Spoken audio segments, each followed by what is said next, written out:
Welcome back, everybody. This is the Natives in America podcast, and you're listening to your host, Benjamin Wong. With me, as always, is Sky Anton. Yo, what's good? Yeah, right. We're here. It's October, and we have a very special guest with us. He's a returning guest, Dwayno Insano, Mr. Dwayne Manuel. Greetings, everybody. It was great to be back. Good to see you, Ben, and good to see you, Sky. Oh, yeah. I'm excited.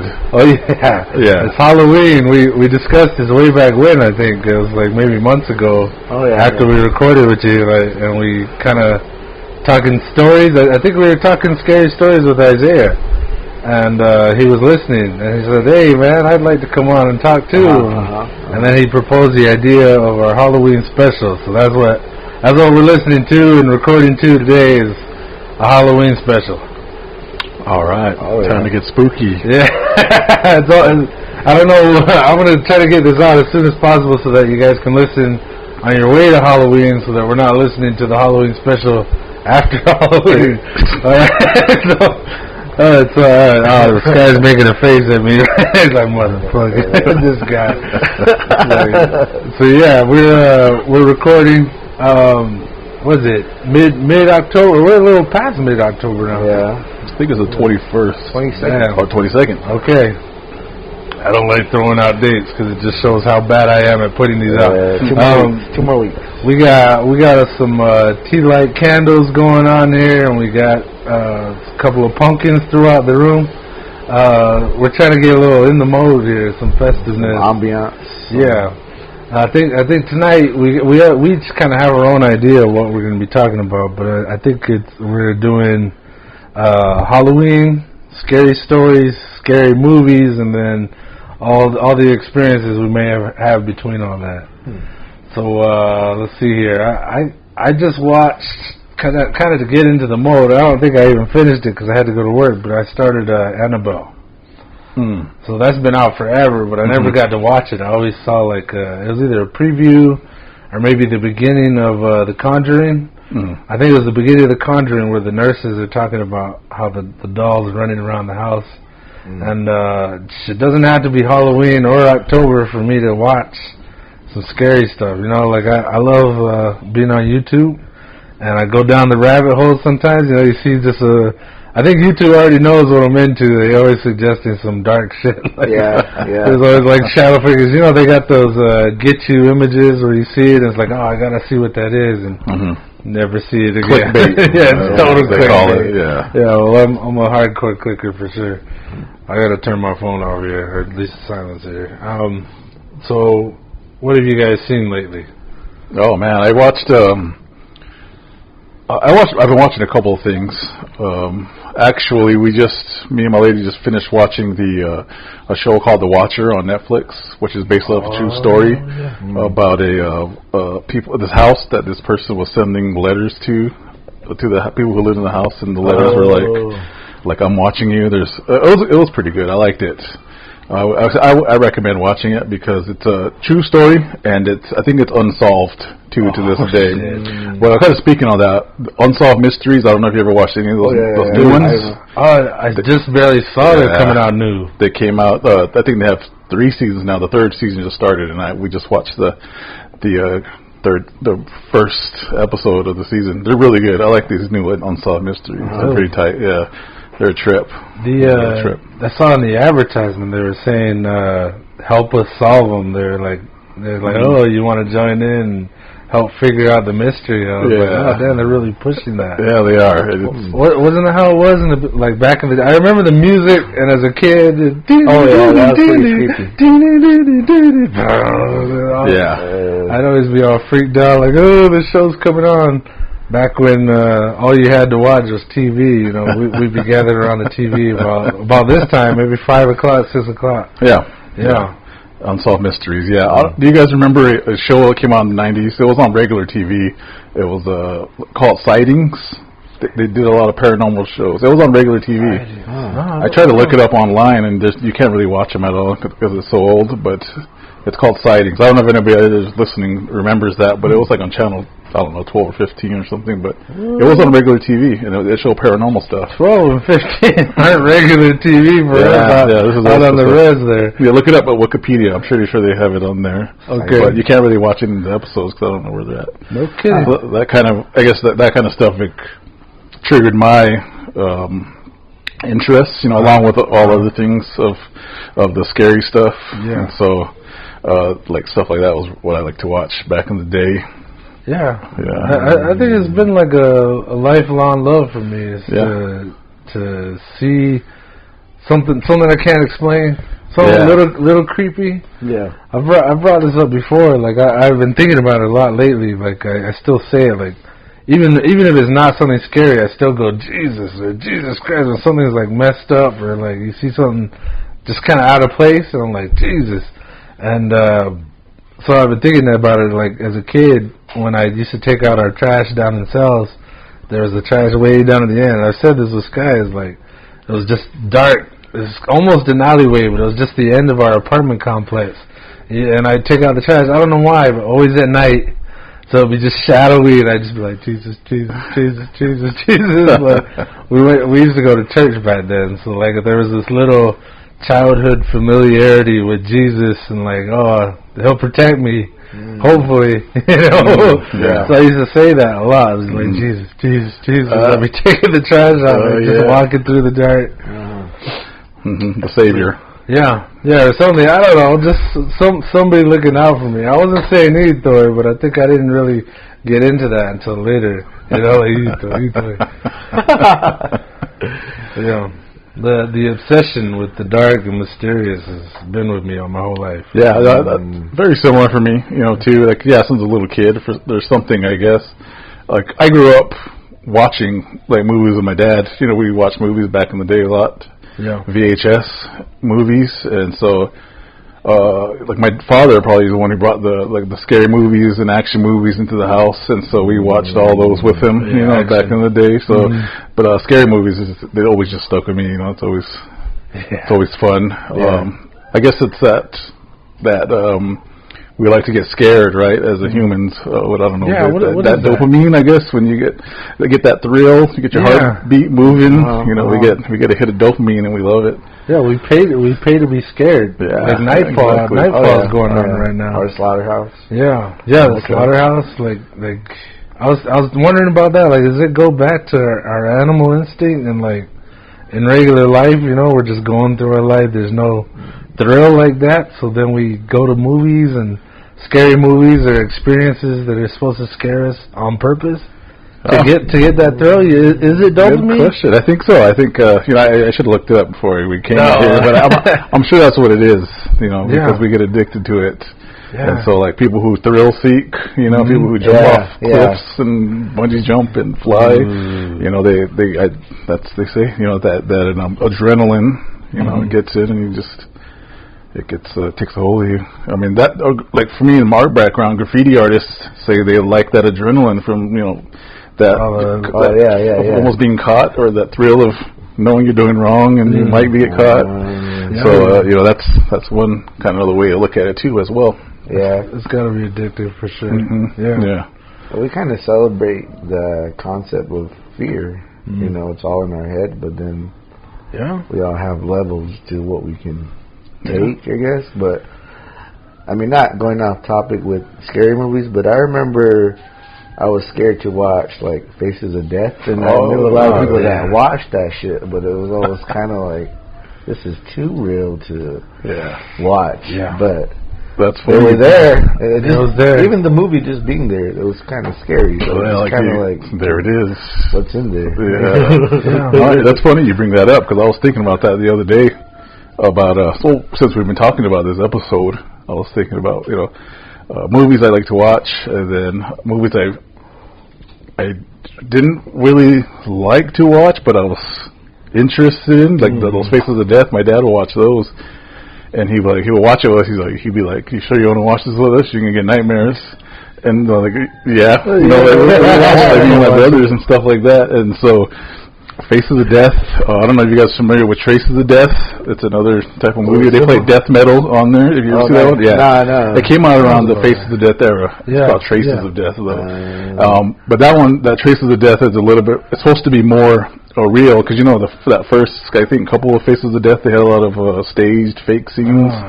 But Traces of Death is supposed to have, I guess, legit kills and whatever, but they play death metal through the whole thing. They have soundtrack for it too as well. Oh really? Yeah. Traces of Death. You remember any of the bands on there? Yeah, they're mostly death metal bands. There's like Obituary, Carcass. I want to say there's Cannibal Corpse too. There's a lot of death metal from the 90s. Was on that, yeah. But Faces of Death. That's stuff I'd rather not watch nowadays, but I am kind of curious. You know, that cliche of passing by an accident, you have to for real. Just rubbernecking, like, what's going on over here? But I don't know. I'd rather not watch it. I'd rather watch fake death.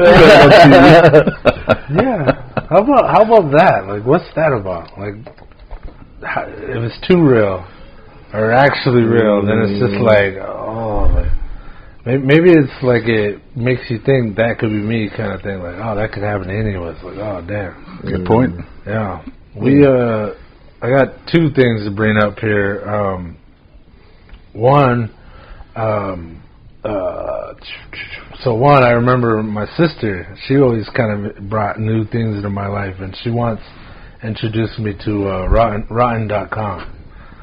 You know, and it was like forbidden. It was like, you don't want to check this out, only with me or something. And I remember I'd go back and check it out on my own. Like, you know, internet was still pretty new about that time.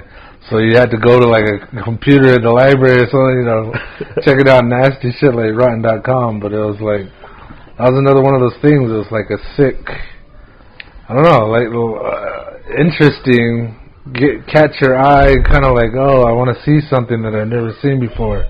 But of course, it was real, and then you're just like, like you feel dirty. You turn it off and you walk away, and you still got it with you, like, ooh. Yeah, exactly. I remember Rotten.com too. That was nuts. Yeah, that was one of those early internet things that your friends would be like, let's go look at Rotten.com. And then you do it, you're like, that's.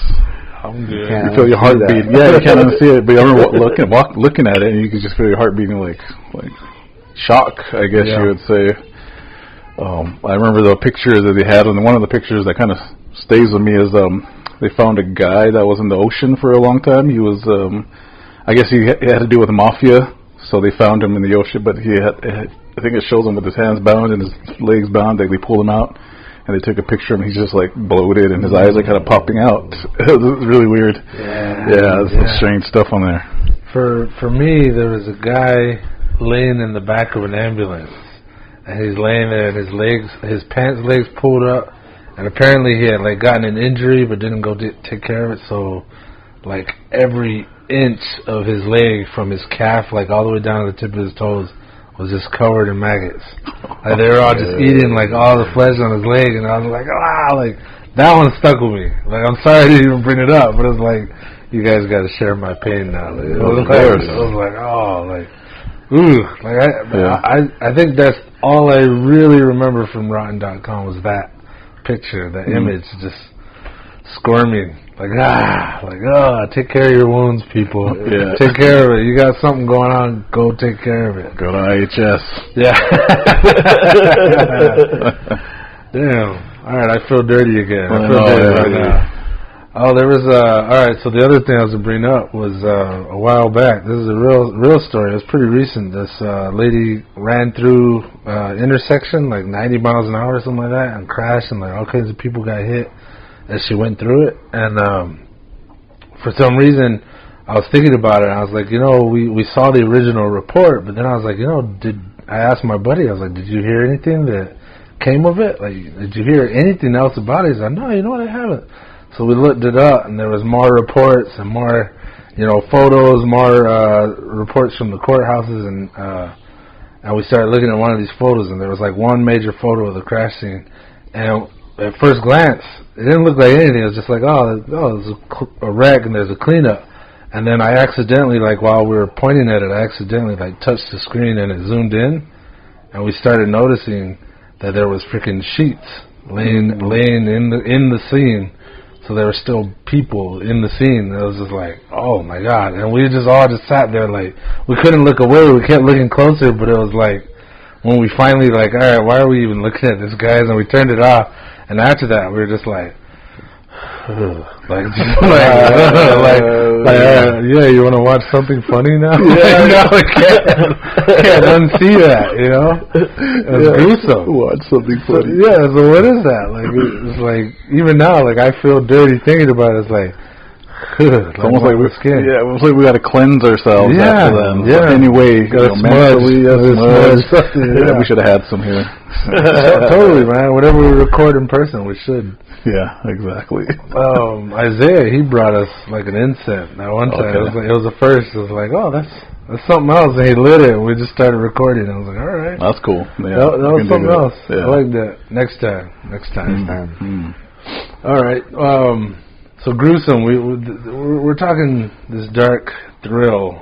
Yeah. Now, I guess along those lines, what does Halloween mean to you? Or maybe if you guys want to start with the experiences that maybe start. How about this? That's what I wanted to ask when you were like, oh, early on, I always had this love for it. Like, did you have any personal experience, like in your life?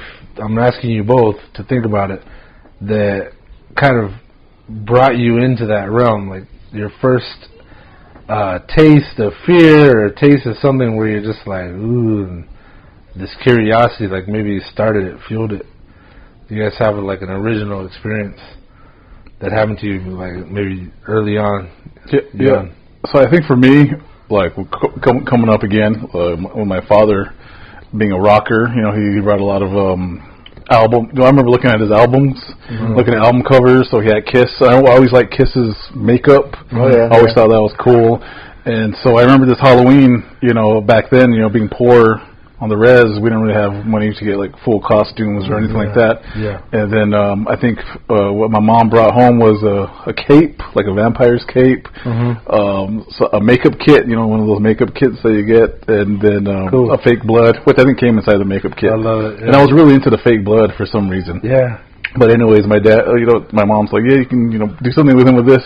And he's, I'm going to make him into Alice Cooper. So I don't know if you remember the old Alice Cooper. He would wear the black, that and stuff. Yeah. But he painted my face white and he put the black in there. And I felt like I almost could be like Alice Cooper. And I liked because I already liked the aesthetics of like these rockers, you know, back then. And so being little guy, I put that cape on, and he's like, yeah, you'll be like Alice Cooper. And so he, you know, I think we might have a picture of me back then when I had that makeup on, and so then I was ready to go. So I think like that kind of just manifesting this kind of, I'm not going to say rock star, but I guess this dark persona, I guess that was what I liked back then as a kid, as a little kid growing up. I don't know. Yeah, we discussed a little bit with Ralphie, Native Dave, and he was talking about he was talking about how he gets to. I don't think he did it in the beginning when they were jamming, but when they started going to concerts, I think he said something like he started wearing the makeup, or he was the only one in the band wearing the makeup at the beginning, and he said it kind of it let his persona grow, and like his energy he could kind of let loose a little more. It's like, oh, you don't know who I am. Kind of hides who you are, and you know, he could be anybody he wanted. Yeah, alter ego. Yeah. Kicked in. Yeah.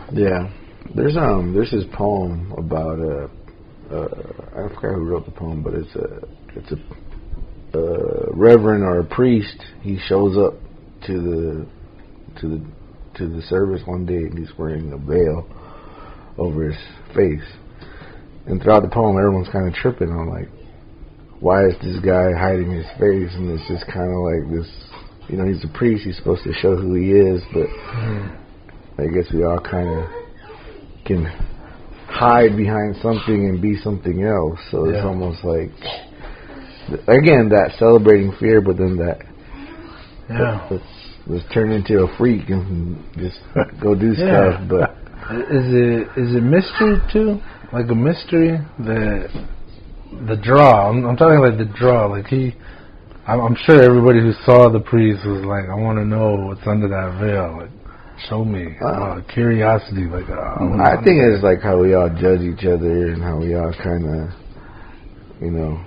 And then like that, if a priest is supposed to be the holiest one, so why is he covering up his face? What does he have to hide? And it's just kind of all these other things that you're thinking of, you know, why someone would do that. But I think of it too as the paint, where you're creating a different someone. But as far as like Halloween, it was always about the candy. Hell yeah. True. Second that. But I also think I grew up in a household where sometimes it wasn't like, they weren't hardcore Christians, but it was like sometimes it was like, we're not going to go to trick or treat, we're going to go to church. And so so it almost didn't seem like I didn't trick or treat until later. No kidding. In my days, but then it wasn't really like I didn't need to dress up sometimes. It was just, I'd rather just hand out candy at home, but maybe I'm just boring like that. But yeah, I feel like I kind of missed out on.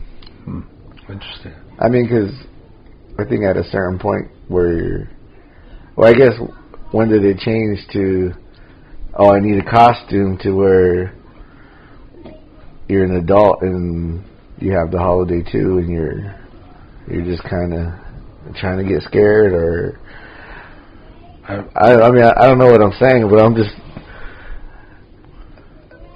I guess it's Halloween the time to watch scary movies, or I don't know. I guess during this time of the year is usually a lot of dark shit kind of happening, or well, not, I want to say dark shit, but just, you know, you were talking about Lee Mushon and, you know, feeding the ghost, and there's just sort of this time when, you know, there are stuff out and about.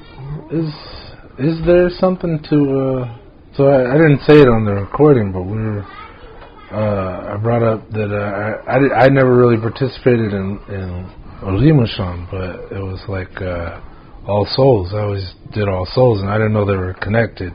But it was like November 2nd. That's when we'd start seeking to go up to, you know, Coalfield or Newfields. We go all the way out there, and all my family from Newfields would gather and just be together. We'd put out offerings to our deceased, and then we'd, you know, sleep over all together, even camp out, kind of like just a whole bunch of the family. And then the next morning we'd get up and just feast, like just eat all kinds, and, you know, take them there, kind of talk a little bit about our memories of our fallen, you know, people of our families that were gone. And I later found out about Lee Mushon, and I was thinking like, oh, I only thought of it as like, oh, it's a second Halloween to get candy again. The candy is like, oh, it's like, and all I knew of like people in big fields. I had friends who grew up in big fields, and they're like, oh yeah, every year we go out, we go to Halloween, and then we get Lee Mushon and get more candy. And that's all it was for me. The draw was like, oh, damn, I want to go out there. Like, let me go. I want some candy. And then I only recently found out that they were connected, the Lee Mushon and All Souls. And then and I didn't even know that's what it was about. Like, and so, shit, even now I'm learning, like, oh, they're interconnected, and things I've been doing this whole time are there. You know, it's something I participated in and didn't even know it. But I guess my question was, what's the significance of this time of year? Like we're kind of transitioning between summer. Like I think a lot of older traditions come like seasonally. You know, the changing of the seasons. So it's like summer. Maybe back in the day, a lot of people passed during the summer. You know, it's just hot, heat. Like people pass, and then it goes into winter. So then you're thinking about your dead, and then it's like, oh, let's celebrate. Like, do either of you know why All Souls, or why there's this Halloween celebration around this time? Have you heard anything or have any theories? Well, yeah, I can't remember like off the top of the head fully about Halloween and its development. I do know it's like a combination of a few old practices, and I think it has to do with like the moon. And also like I guess the harvesting of like plants and stuff like that. And then plants dying, and the change of the seasons. But yeah, I know there's like it's kind of like I guess most American holidays are kind of a hybrid of older multiple holidays all into one. You know, same bunch of people like coming from around the world here. If I remember correctly. Yeah, it is an interesting time, right? October, like you said, it's starting to get colder, right? And then plants, trees, all starting to die. You know, so the aesthetics of the scene around us, you know, fall. You know, all the leaves are falling. Dark. The days are shorter because of maybe a little bit of death, like the death of the green. Yeah, I think so. Yeah, and then there's pumpkins, and then right into Thanksgiving, there's that. What do they call it? We were talking about it before, that basket. There's an imagery of a basket. The food dumpings. What's it called? Cornucopia. There you go. Perfect. And, it'd be full of the harvest. It'd be dumping out. This the imagery I have in my head. So, and last night, I don't know what we were watching. We were trying to watch something freaky, you know, just like, Halloween. We were trying to get in the mood. And there was something about it was like a line in the movie, and they're like, Halloween, it's a time where the dead have a passageway or a chance to come back to earth or to rise from the dead for just a short while, and this is their time. And that's why people would dress up to try and scare the souls back or something like that. Like that's what it was a line in a movie, but I think there was some truth to that. Like this celebration of dressing up and wreaking havoc, walking the streets.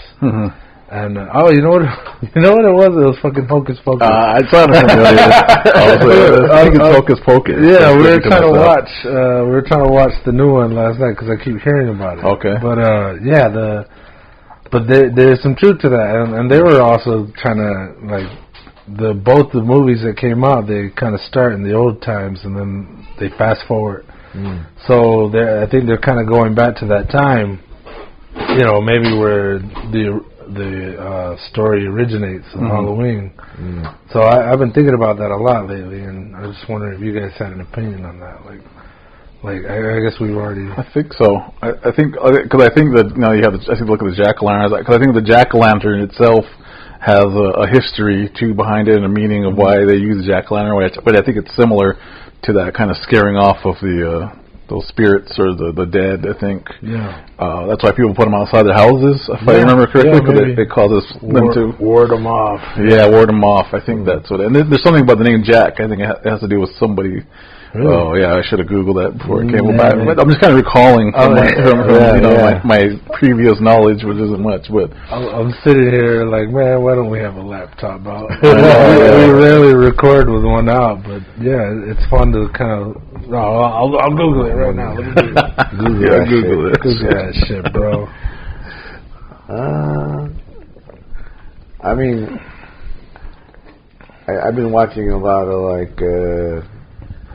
like footage where the camera's rolling and suddenly, like, the guy's trying to debunk why this weird image is there, and sometimes we don't know why it's there, and then what I've been seeing a lot is like people coming up with scratches and they don't know where they came from, but it's like whatever entity in the house, but then bringing it back to Limoshan or All Souls Day is like where we celebrate our dead, we praise them, there are relatives that were passed on, and we even do offerings, feeding them. So I would always freak out on just how detailed it got, like what they like. My answer was like, this is something he likes, so they put that there on the table, but it was always like very caring to that particular passed on relative. So it was almost like they know that they're going to be there. Yeah. But not kind of saying that they're going to haunt us, because I think that's where it sort of, that scary part of it, where it's kind of like, there's a duality of, now they're good and bad, they're going to mess with you or something. But when I used to live in the rentals, well, I didn't live in the rentals, I would walk through the rentals to get to where I stayed at. And I remember hearing this story of a guy that would hang out on the telephone post, and if you like heard a whistle, not to whistle back, or because he would just kind of just start following you wherever you were going, and he would be on the telephone post. Like, I don't know if he would be jumping or what, but he would just be on the telephone post watching you. So, light as a feather. But I always hear that in like other native cultures where you're not supposed to whistle at night, or because it's kind of like you're engaging with whatever else is out there, So simply you whistle, then you're pretty much saying, you're done. Hey, come on! You're done, bro. You're done. So I don't know. I mean, I'm just saying that there are people that aren't here that were here. Yeah. And whatever you believe in, I guess your connection or your spirituality, kind of says where they're at. So let me ask you this. So, I'm always wondering about people that, I'm an empath. They're like, I'm open. I'm like an open door, so the dead seek me out. Do you think it's more that than just somebody happening upon soul or an energy, like in somebody who is completely shut off to that and a non-believer, and then they come to a haunted house, quote unquote, I'm doing quotation marks here, and they come to a haunted house and then they have an experience. Like, what do you guys think about that? Because you're talking about, we're carryingly leaving these offerings, welcoming the dead to come and partake, I guess, enjoy what they're thinking, what they like, and we want that, it's like, I remember you, I'm honoring you. There's this goodness to it, this I'm doing a good deed for my family members. And I thought it was even kind of funny too how in life they were given crap for drinking, but then in death it's like, let's put a bottle out for them. Let's give them a bottle, I was thinking, my grandpas, they both passed away pretty early on.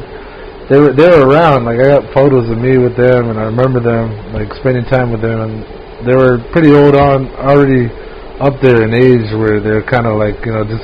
I always remember them sitting. They're just not running around or dancing, doing the cumbia, but I remember them just kind of sitting around.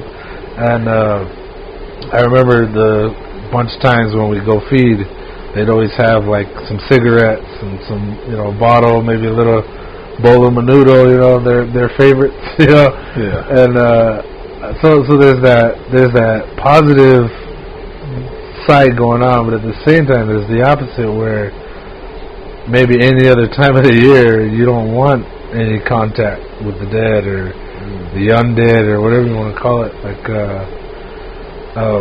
I keep talking about the stuff I watch on YouTube, and I thought it was funny the other day. We went to one of those Halloween spirit stores. They pop up everywhere during Halloween. We went there, and there was this giant Ouija board. It was like a mat, like a roll-out mat. You roll it out. It's a giant Ouija board. It was like a giant planchette, like the hand tool that they use with the Ouija board. And I told my nephew, he's kind of young. I think he's 14, 15. And I was just like, hey, don't mess with that. And I knew, it's sold at the spirit store or whatever. I was like, don't mess with that, because in almost damn near every haunting, and I do believe, I'm putting that out there to you too right now. I believe in an afterlife, or getting stuck between life and death, where you don't make the transition of whatever you want to call it, heaven and hell, you don't move on, you stay.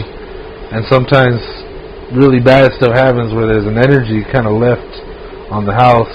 I even heard stories from like ghost hunters where they're like, sometimes there's rock formations like quartz has a vibration like in a watch where it captures energy and it vibrates. And they were saying, hey, sometimes the chemical makeup of the ground in certain areas where this can create high activity of hauntings.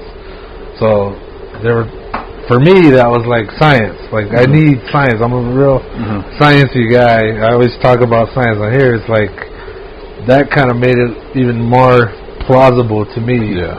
But the more I watch these things, you start going like, damn, like, all right. Sometimes you go, oh, that looks fake as hell. Somebody's, pulling a string and the door's opening.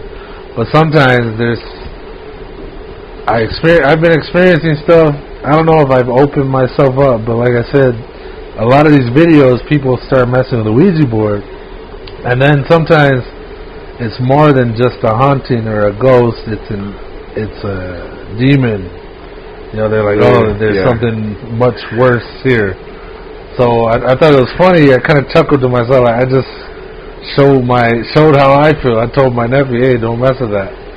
And I remember as a teenager, probably about his age, my buddy got a Ouija board, and we'd mess with it. We were messing with it in the village, and I think the village found out about it, like the elders, and they raised the fuss.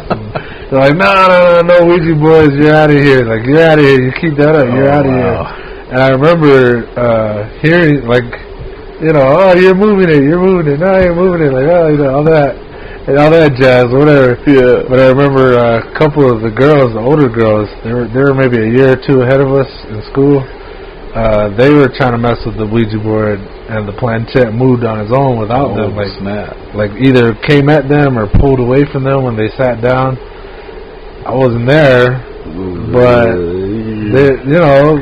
there's these stories out there. Yeah. So I guess what I'm getting is, like, how do you guys feel about that? Like opening yourself up to recognize it. Or maybe I'll just ask you the simple question, do you believe in ghosts and demons? And maybe those two wholly separate conversations. Yeah, I thought about that.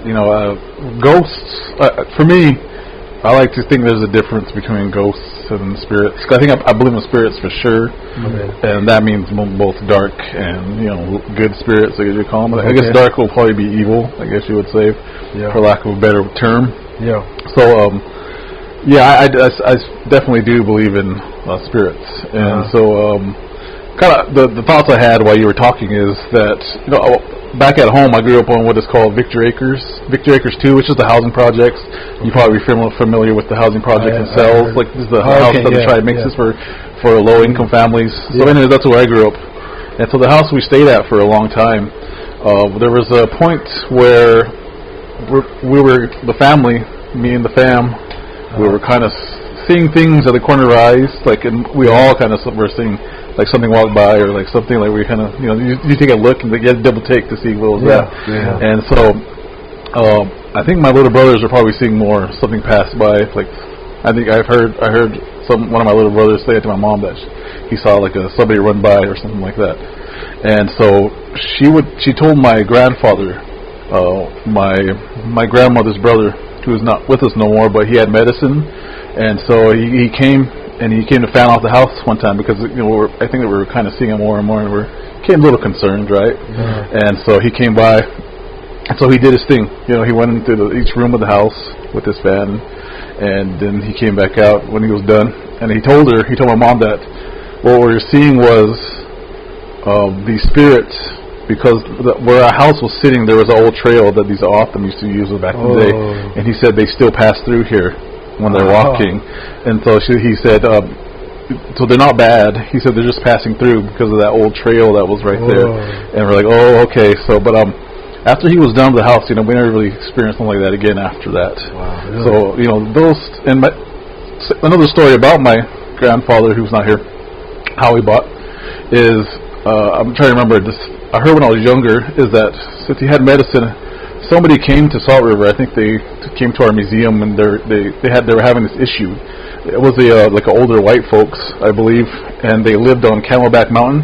And if you know where Camelback Mountain is in, it's by Scottsdale. It's upper class. They live on the side of the mountain, so that means their houses are mansions and they're huge. And you know who knows what kind of people live there, but obviously rich. And so I believe the complaint was that the house that was built there, that was like its mansion, and whoever built it, they built it around these petroglyphs. So you know what I mean? So that I don't know if you've ever seen one of those houses that's kind of built into a mountain or a rock, where they leave that raw rock inside the house and they build around it. So I think it was something like that.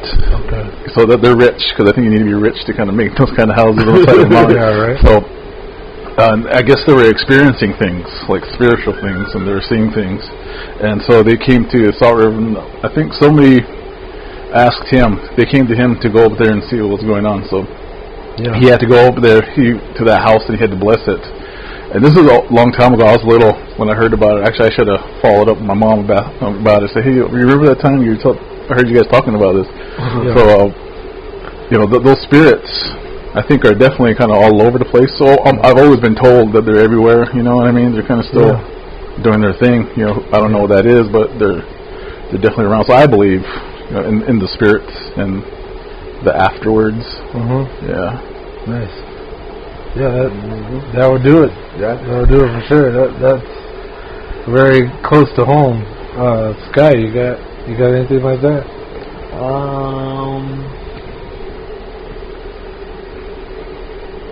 I mean, I definitely believe, and I definitely.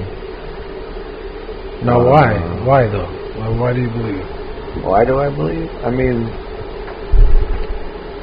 it's like I think of the energy, because again, we were here and then we're not here, but I still think that energy is still kind of just roaming around.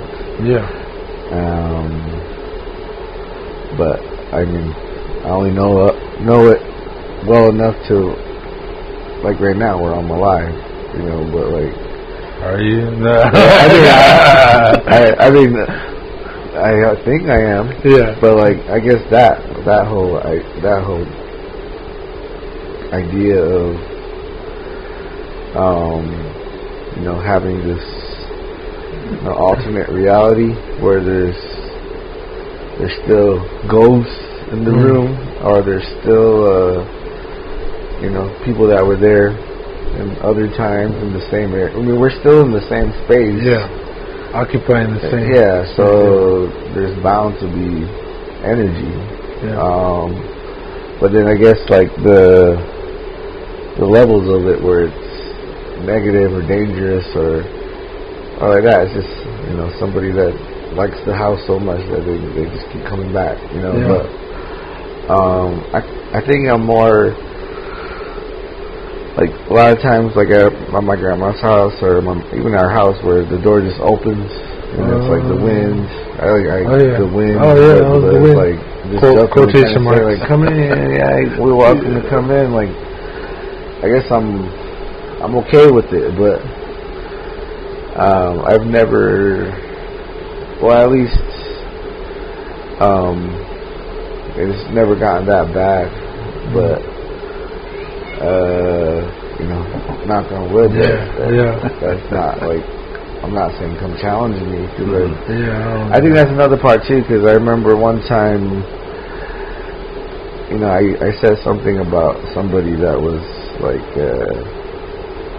saying they were seeing things, and there's always that. Do I believe them? Do I just lie? Skeptical. Yeah, and I said something to my grandma like they're crazy, because they're seeing this thing, and I'm not seeing it, but they are. And she just kind of gave me this like disappointing look, like, no, you can't say that about somebody. But yeah, I mean, so ever since then, because I was young when that happened, and I guess it's always that respect of, if someone saw something, or if someone's feeling kind of scared because of whatever they're going through, I guess not laughing at it or not saying it's not real, because it's, it can get real quick. and then suddenly you're shitting bricks because because it's like it is. I mean, we really start to dissect it. It's like, what if the ghosts are here and they're just like all the time? They kind of just want to just take over it. I mean, I guess it's how powerful is it to be alive versus is it more powerful to be dead? So I don't know, man. I'm kind of thinking too, like, somebody that impacts the world or somebody that has a lot of energy and then they pass, they can still be making moves. Maybe not on their own, but through somebody else. I don't know. It's just avenge me. So I guess it's like I'm being lighthearted about it, but it's also sort of where I'm like, I ain't trying to bust out the Ouija board. Well, I think that's what. Oh, go ahead. I mean, even just saying that, like Ouija board, like that's. I shouldn't even put that.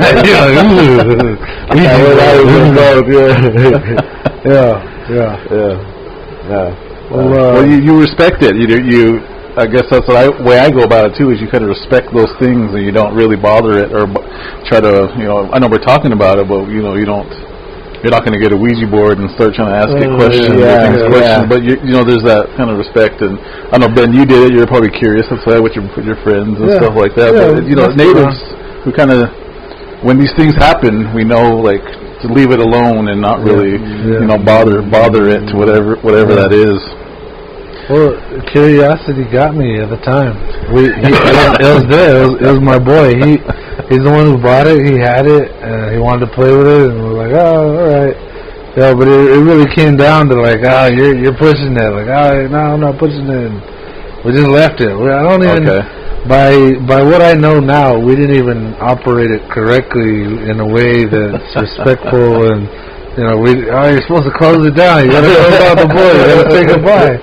We didn't do that, We just so maybe I've been open ever since then or something. I don't know. I didn't. I just had an experience last night. And it was here. So I'm sorry, you guys are sitting in the house like looking over your shoulder now. There's this older lady across the road, and like older, I mean she's like.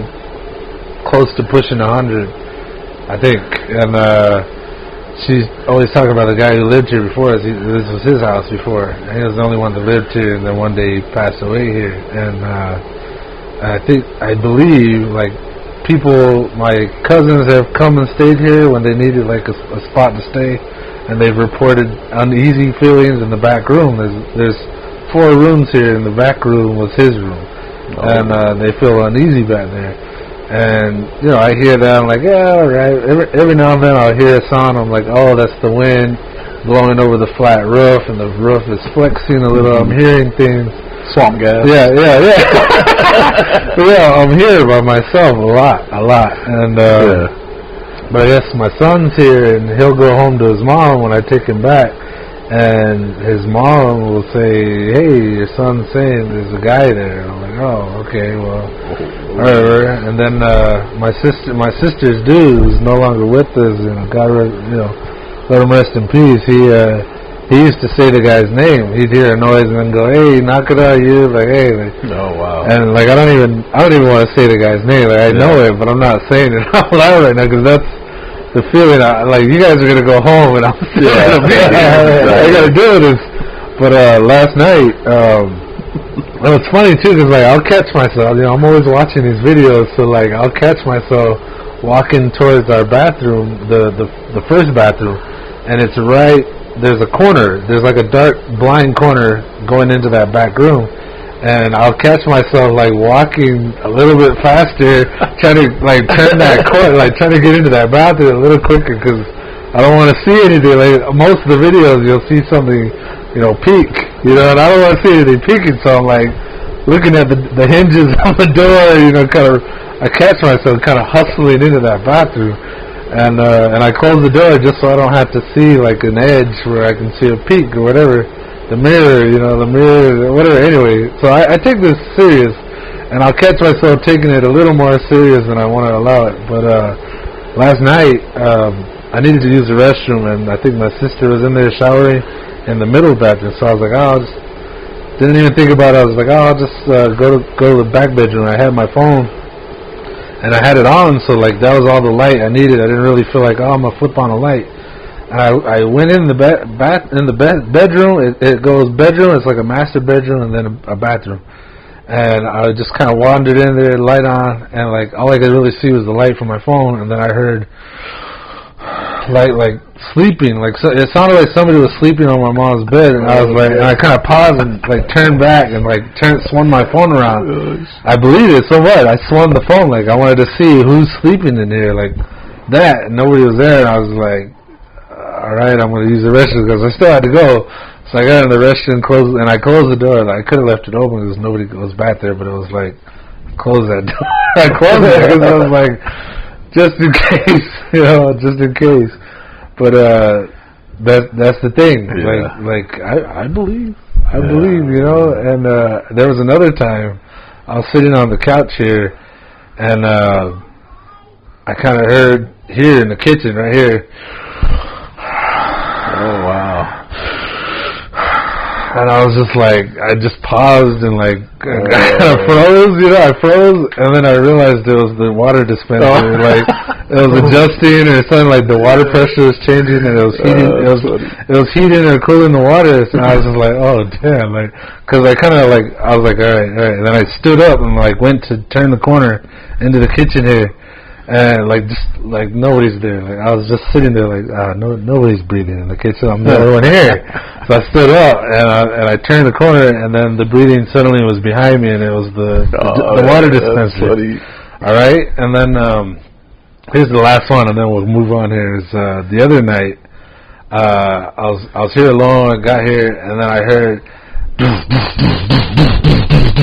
I was like I could hear it through this wall right here where we're sitting. I could hear it through this wall. The bathrooms are lined up side by side, and I could hear it through this wall.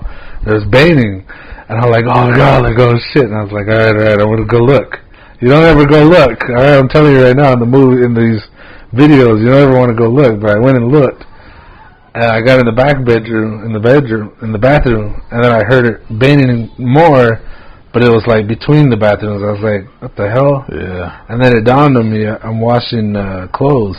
So the water was running through the pipes, and the pipes were shaking because it was the cycle had kicked on. But it was like, there's a moment, that pause where it's like, do I want to go look? Yeah. Or not? And I looked, I went to go look. I even went outside because I started thinking, well, is somebody in my yard and they're banging on the wall? Like, what's going on? So I even ran outside. And I could hear it inside, so I was like, what is this? I ran around, and it dawned on me. I was like, oh, the washer just kicked on in the back, the rinse cycle, and it's drawing water into the pipes. Or that's my story, and I'm sticking to it. That's what it was. I've had those psych out moments like that before. Like this one time I spent the night at my cousin's house, and when they fell asleep, they had their own individual, or his mom, her boyfriend, and him. It was a 2-room house, and I slept on the couch, and so they turn everything off at night in the house. But I think they were watching TV in his mom's room, so you can see the blue of the TV, right? Yeah. And so I was falling asleep on the couch, and I remember just looking up once more before I was like dozing off, and then I see this little girl standing in the hallway, and I was like, but I closed my eyes immediately. Like once I kind of registered, I saw the shape. That I closed my eyes, like. Felt my heart start beating, and then I was like thinking to myself, do I open my eyes and look again to see if it's really a little girl? And then I opened them again, and it was just like a silhouette of some clothes, a chair, and like that. And those moments though, like thinking like, is this really what I'm seeing? Yeah. Right now, but I'm kind of talking about the getting scared again. Is that this one time in VA2 where I grew up, the neighborhood I grew up in Saw River, my auntie's house. There was this house next door, and the family was kind of to themselves. They would stay inside. And so when we walked to my auntie's house, we would walk just kind of a little bit on their lawn, which is just dirt. And we walked to like a shortcut to my auntie's. But I think what we started seeing was more cars that were going over there to that house next door to hers, and like the like church people. You can tell what a church person looks like. You know, the women wear the long dresses and stuff like that, and they're dressed up. But so I guess what was happening is those people, they went over to my auntie's house, and they asked her, hey, do you guys know any medicine people? Because we're experiencing stuff in our house. And I guess they were saying that they would hear like wings flapping, and just like in the house, like right by them, like they'll fly across the room, and they're seeing things. Their kids were seeing stuff. She didn't really say what. So that's why they were having like a priest and church people to go over there and like bless the house. But I guess it wasn't working. That's why they came over to my aunties to ask them if they knew any medicine people to come bless the house, because they were still I guess being bothered by something in the house. And so after that, once we heard that, we would go the long way around the house to go to my aunties. We go to the house all the time, but we didn't want to cut through because the house was, you know, we're experiencing stuff. So we just go around the long way to her house. Yeah. I don't know if this is related, but or even if it's connected, I think it is, but it's my cousin passed away like maybe about going on over a year ago, 2 years ago. And a little bit after he passed, he would come to our house a lot, and my niece, she's still young, and one day she said to my brother, like, who's your friend? You know, and I don't know if she was seeing somebody or felt the presence, but she was like, what's your friend? Like, you know, curious, because she's, you know, wants to know who's who. Yeah. But there was nobody, so we, you know, understand what he's talking about. But just recently they had his second year, first year, and the lady that was sharing her stories about her mom passing, and kind of, I guess the process, and you know, the 4 years, and kind of saying like it takes some. Oh, she was talking about how they need to be clean as they're on this journey to, you know, the next place, and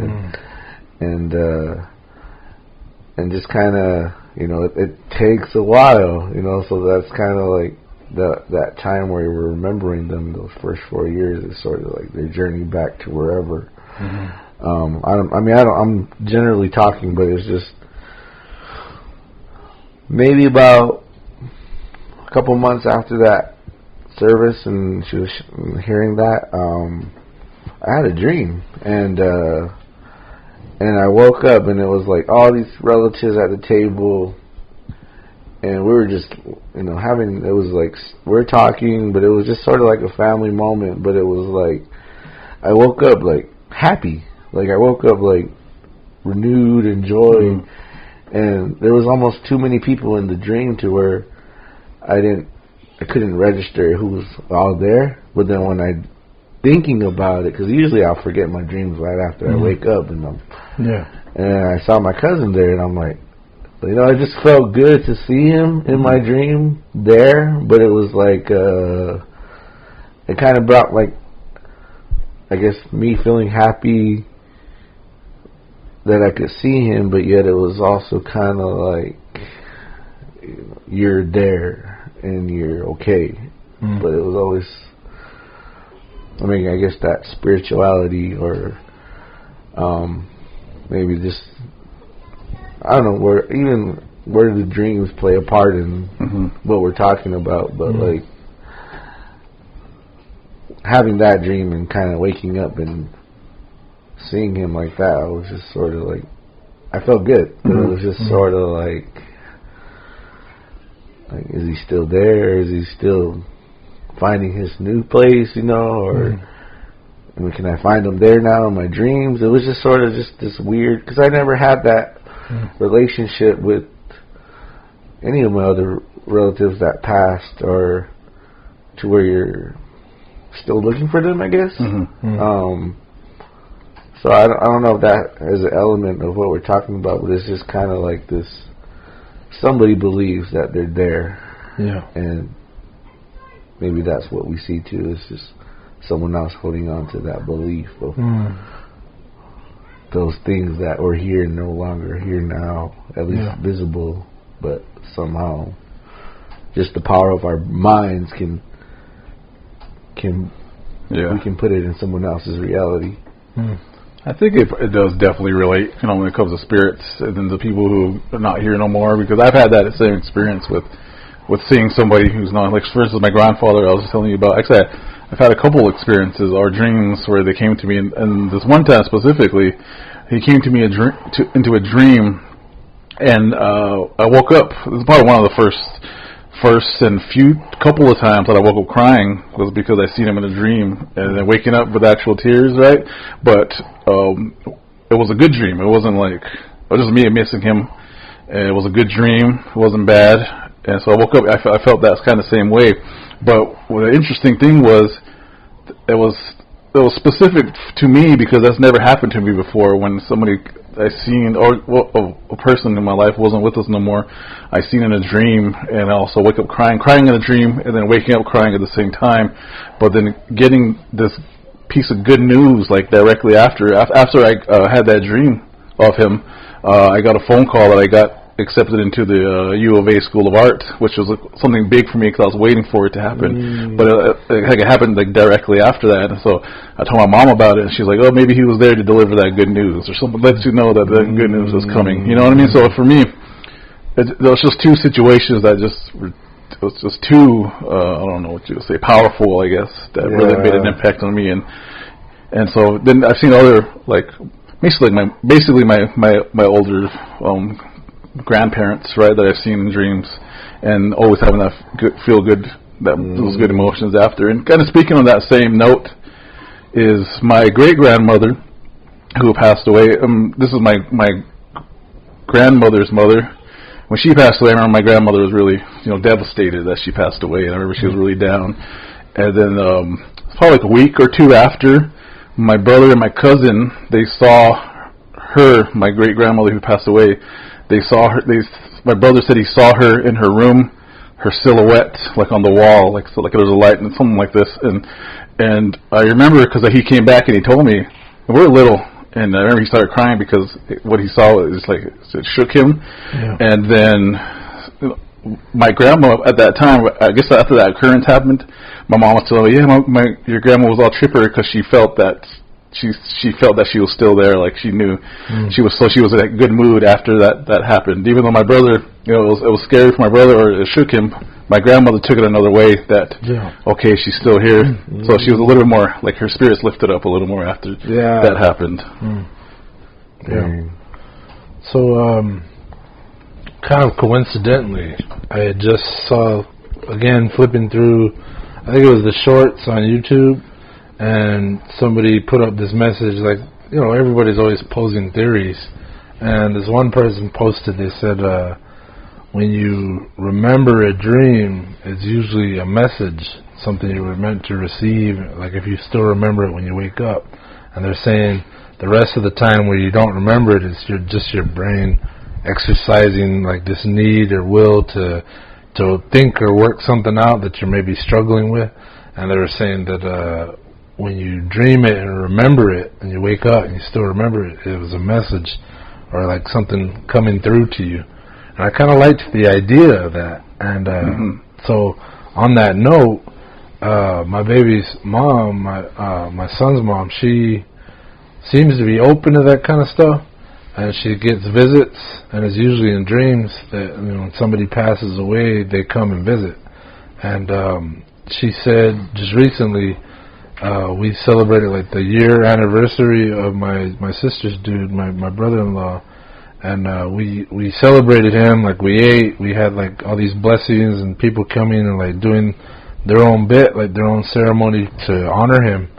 And she said the next day that she had dreamt about him, and he was glowing, like he was like white robes, the whole bit, and like she normally doesn't describe people like that, but she's like, man, he was smiling really big, and he was glowing and shining, and just like kind of motioning, like they never talked to her, they're just there, and it was like motioning, thank you for celebrating me, I guess, and that kind of hit home for me because he was a real traditional type guy. Like he was really into like practicing ceremonies, and like he was part of these groups that like he was a monitor that would help monitor when they dig up highways and they'd find remains. He'd like, oh, stop. He'd stop the place and tell them, oh, I recognize something in there. You got to stop. There's pottery or something.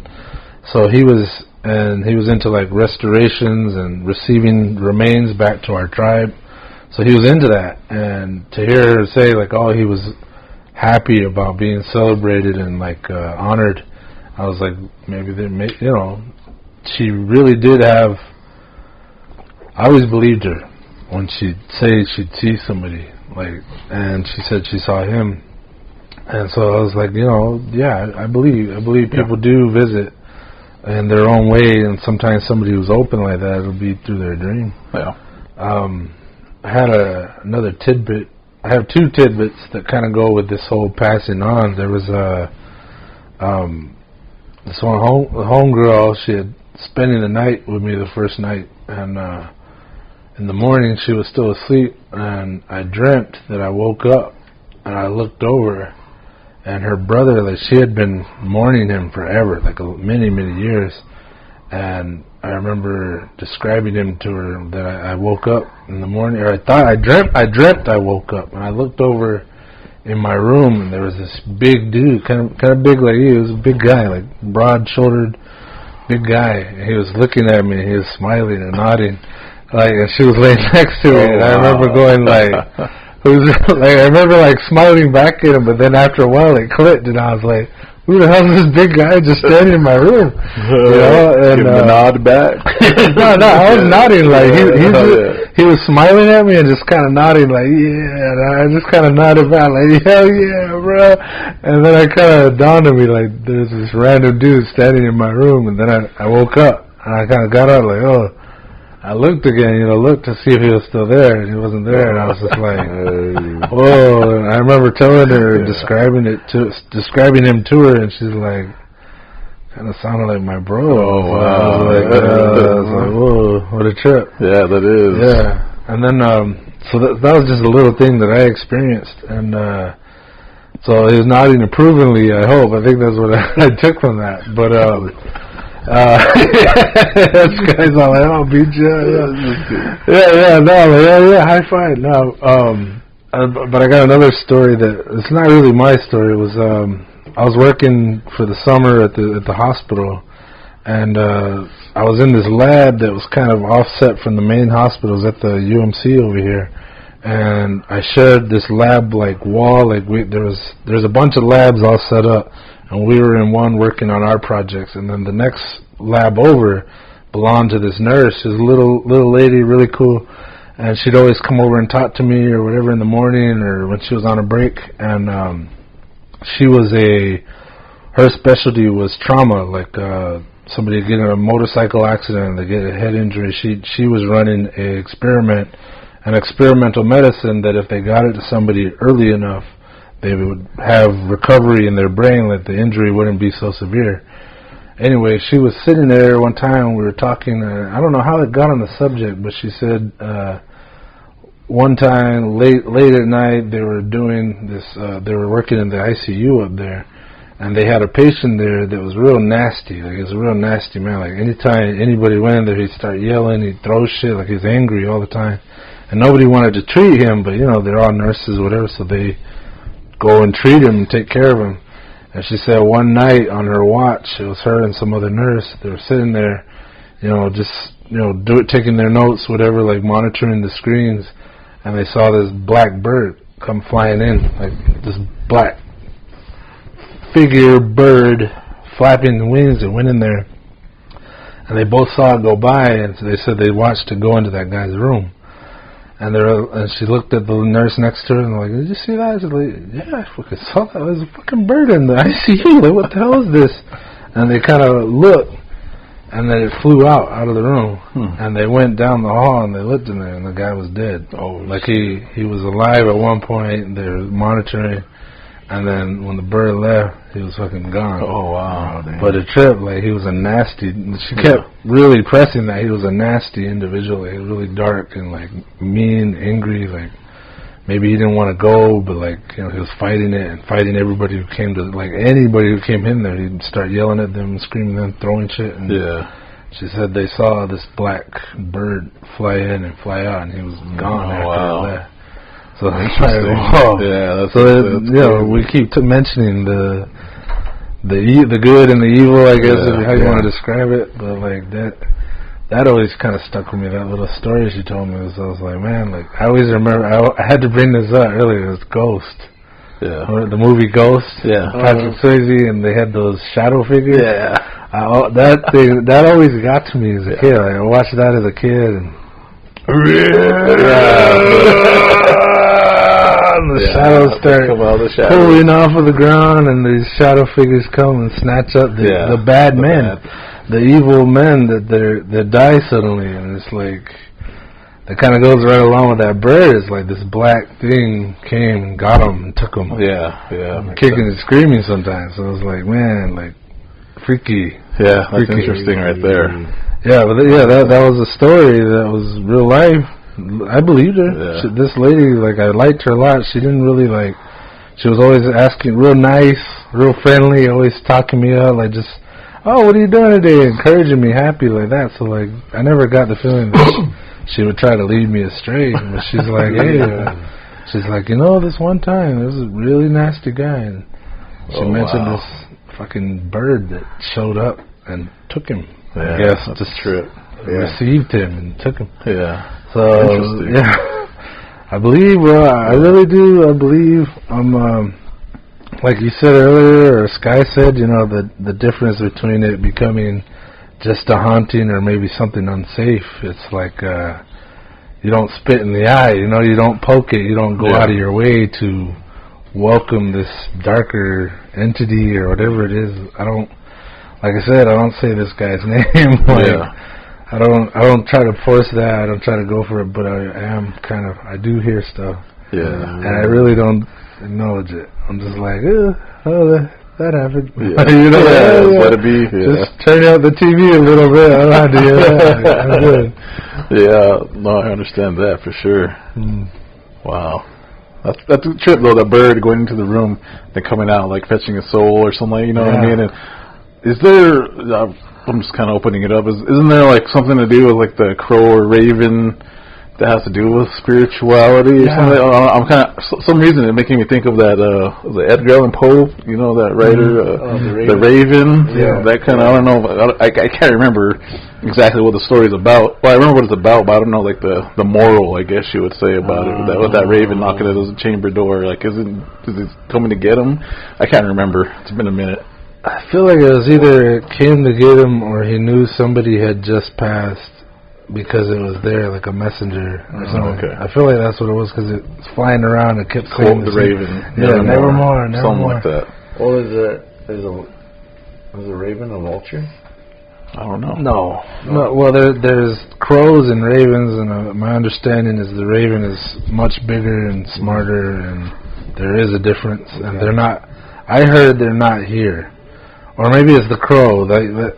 We have a bunch of big black birds here, and they're crows, I think, but they're not ravens. Like the raven's like a smarter, more clever, something else kind of bird. Okay. But they're maybe interrelated, maybe like same kind of species or something. But they're not the same thing. Well, for sure. You know, when we first started, I said I'm not really a scary movie guy, but one movie that I do watch is The Birds. Oh yeah, Alfred Hitchcock, the old school one. Yeah, but that was always like kind of like a psychological thriller where it was like these are birds, you know, like I remember killing a bird with my BB gun, so it was like this helpless being. But then seeing this movie where you don't really know their intentions and you don't really know their role in the whole thing. Yeah, it's kind of like you know.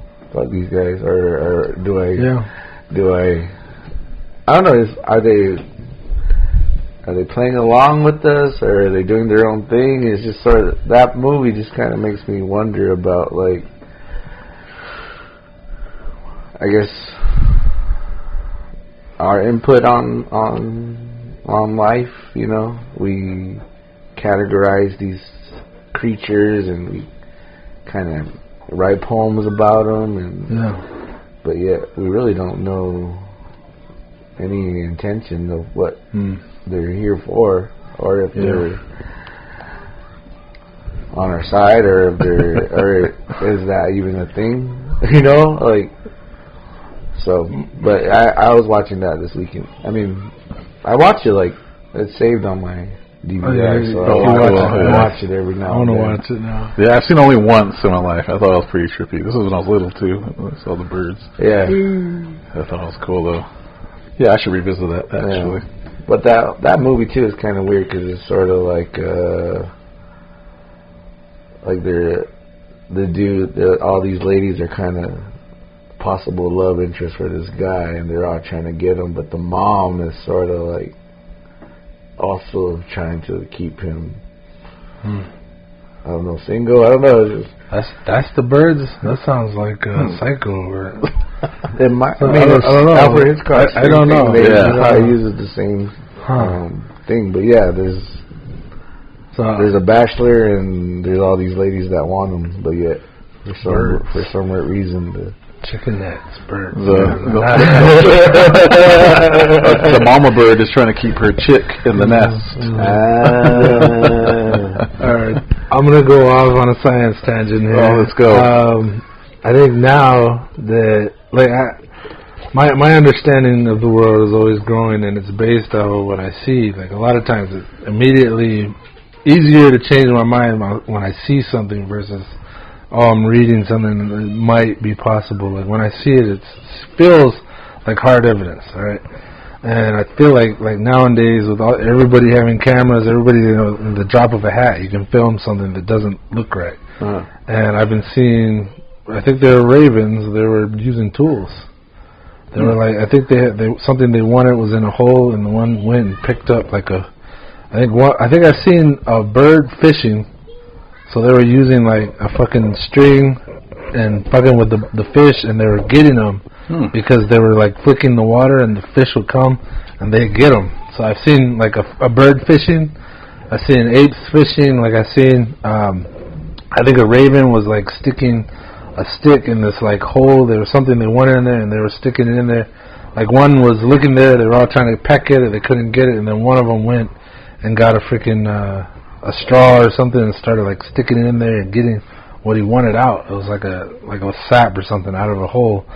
And I was like whoa. Like my thinking now is like, I think maybe not every animal. Maybe not. Like it seems more and more far-fetched. You go, oh, a fish is thinking about going to the grocery store. It's like, oh, that's ridiculous. But I think I've seen a monkey do CPR and save another monkey that got electrocuted, and they went, I was like working his chest and like slapping him a little. Like I've seen that.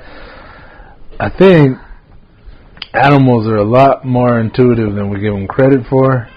And maybe even to a scary amount where it's like, wow, like I've seen, I think I saw a dog. There was a dog in the backyard, and there was a kid playing around the pool with a ball, and the ball went in the pool, and the kid's like, oh, let me get this, and the dog started getting all panicky, like, get away from the water, and then finally the dog went and got a freaking pool scoop and went and scooped the fucking ball out of the water and gave it to the kid. And I'm like, all right, it had to see that. It had to understand that that's what that tool is used for. It had to know that it could do it itself. It used its freaking mouth. And it had to know that baby was in danger. It seemed like it, because it got real nervous and fidgety the more the kid started fucking with the water. It's like, no, like, stop. And finally it went and got a pull hook and just started pulling the ball in. And I'm like, what the hell? Is that possible? So it's a really far off tangent from Halloween and spirituality, but I'm saying I think there's more life, more intelligence, more intuitive nature in these animals, all animals, than we give them credit for. Because we kind of use ourselves to compare, like, oh, well, do they have thumbs? Like, oh, well, do they talk shit to each other? Like, oh, do they, like, I've seen animals play pranks on each other, and like crows and ravens, they prank each other and play. So it's like, if they don't speak, we go, oh, they're a dumb animal. But the real dumb animal is us. We don't understand them. We hear they're making these noises, and we don't know what the hell they're saying. So I I do feel like we don't give enough credit where credit is due for some animals, at least. Yeah, because if you think about their, let's say, for instance, their homes, like a beaver, they build dams. A spider makes real intricate, almost sometimes symmetrical webs. Even the birds, we just joked about the birds, they build nests. So if you think about where they're at now, they had to learn how to do that throughout time. That means the spider, for instance, like, I don't know, but I'm assuming that it was probably trial and error from the early spiders from centuries ago, where maybe their webs were a little more simpler, and they learned that to catch more flies or whatever they're looking for, maybe they had to make them a little more intricate. And so there's, I guess, evolution that happens with these animals, and they're moving forward. That's probably what they're doing in those videos is the learning it and applying it. Yeah. Yeah, and then you think another scary movie. I'm gonna call it a scary movie. Was Arachnophobia. Oh yeah. All right. I don't think you still haven't seen that yet. It's been a minute. I've seen it, but I had my own arachnophobia moment the other day. I'll show you when we leave. Like right outside the door, there's a black widow spider web down in the corner, and then above the door, there's like 10. I don't know what kind of spiders they are. They're dark brown with light brown notches at every joint. But the other night I came home, and as I was unlocking the door, a moth came flying by. It looked like it was drunk because it was like flying in weird circles.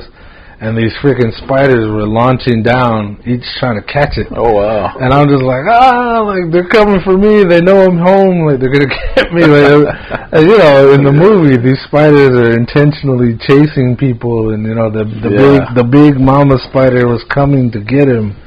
And, that's the whole thing. Like, how intelligent are they? They're probably not doing that. Yeah. They were trying to get the moth, but in my mind, I'm like arachnophobia at all. Like, they're getting me. They're trying to get me. And then I just kind of stood there, and they all slowly, they would shoot down, and then they just climb back up. Oh, wow.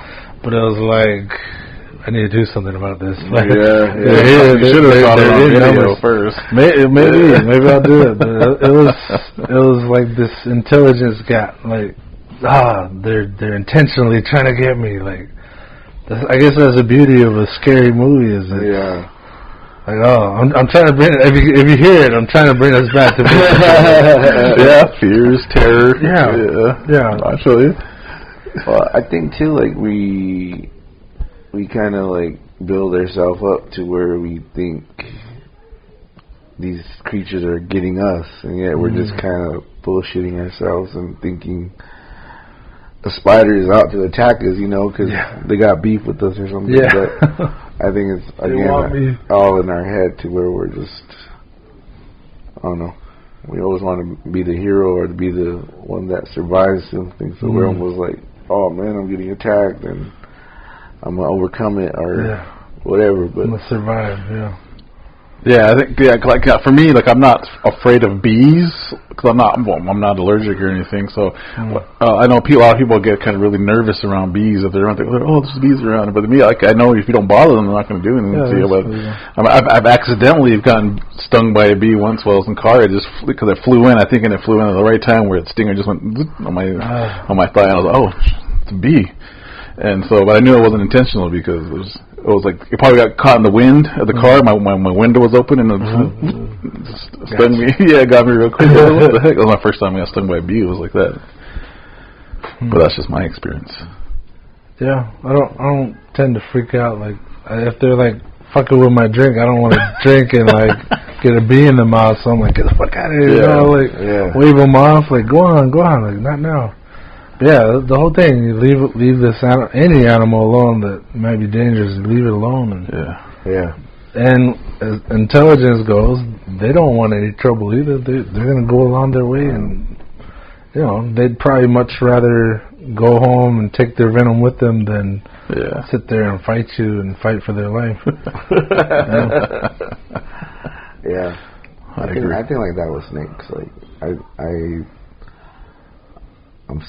I don't want to say I'm scared of them, but I also know that I'm not fucking with them. I'm leaving them alone because they don't need me. Like we shouldn't be interacting, but like I think easily we can throw ourselves into the mix and think we're saving somebody, or we're saving ourselves, or we're going up against this creature that's, you know, in my space, but yet it's really just passing through. Yeah.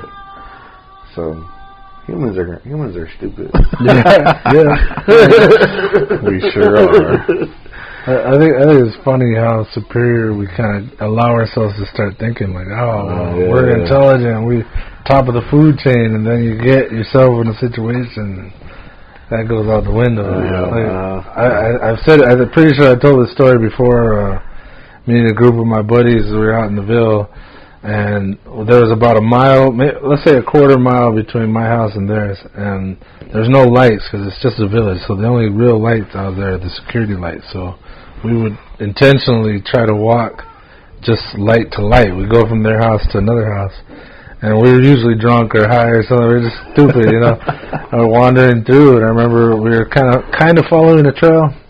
It was like an old wagon trail or horse trail, something like that. Like it's kind of dug into the desert, and we were following it. No lights, nothing, just kind of mobbing through, all buzzed out, and we just hear the rattlesnake, big one, and all four of us did the exact same thing. We spun around and started running the same the direction we came from, because we didn't hear any snakes that way, you know. So we're just like, oh fuck, oh shit, and like.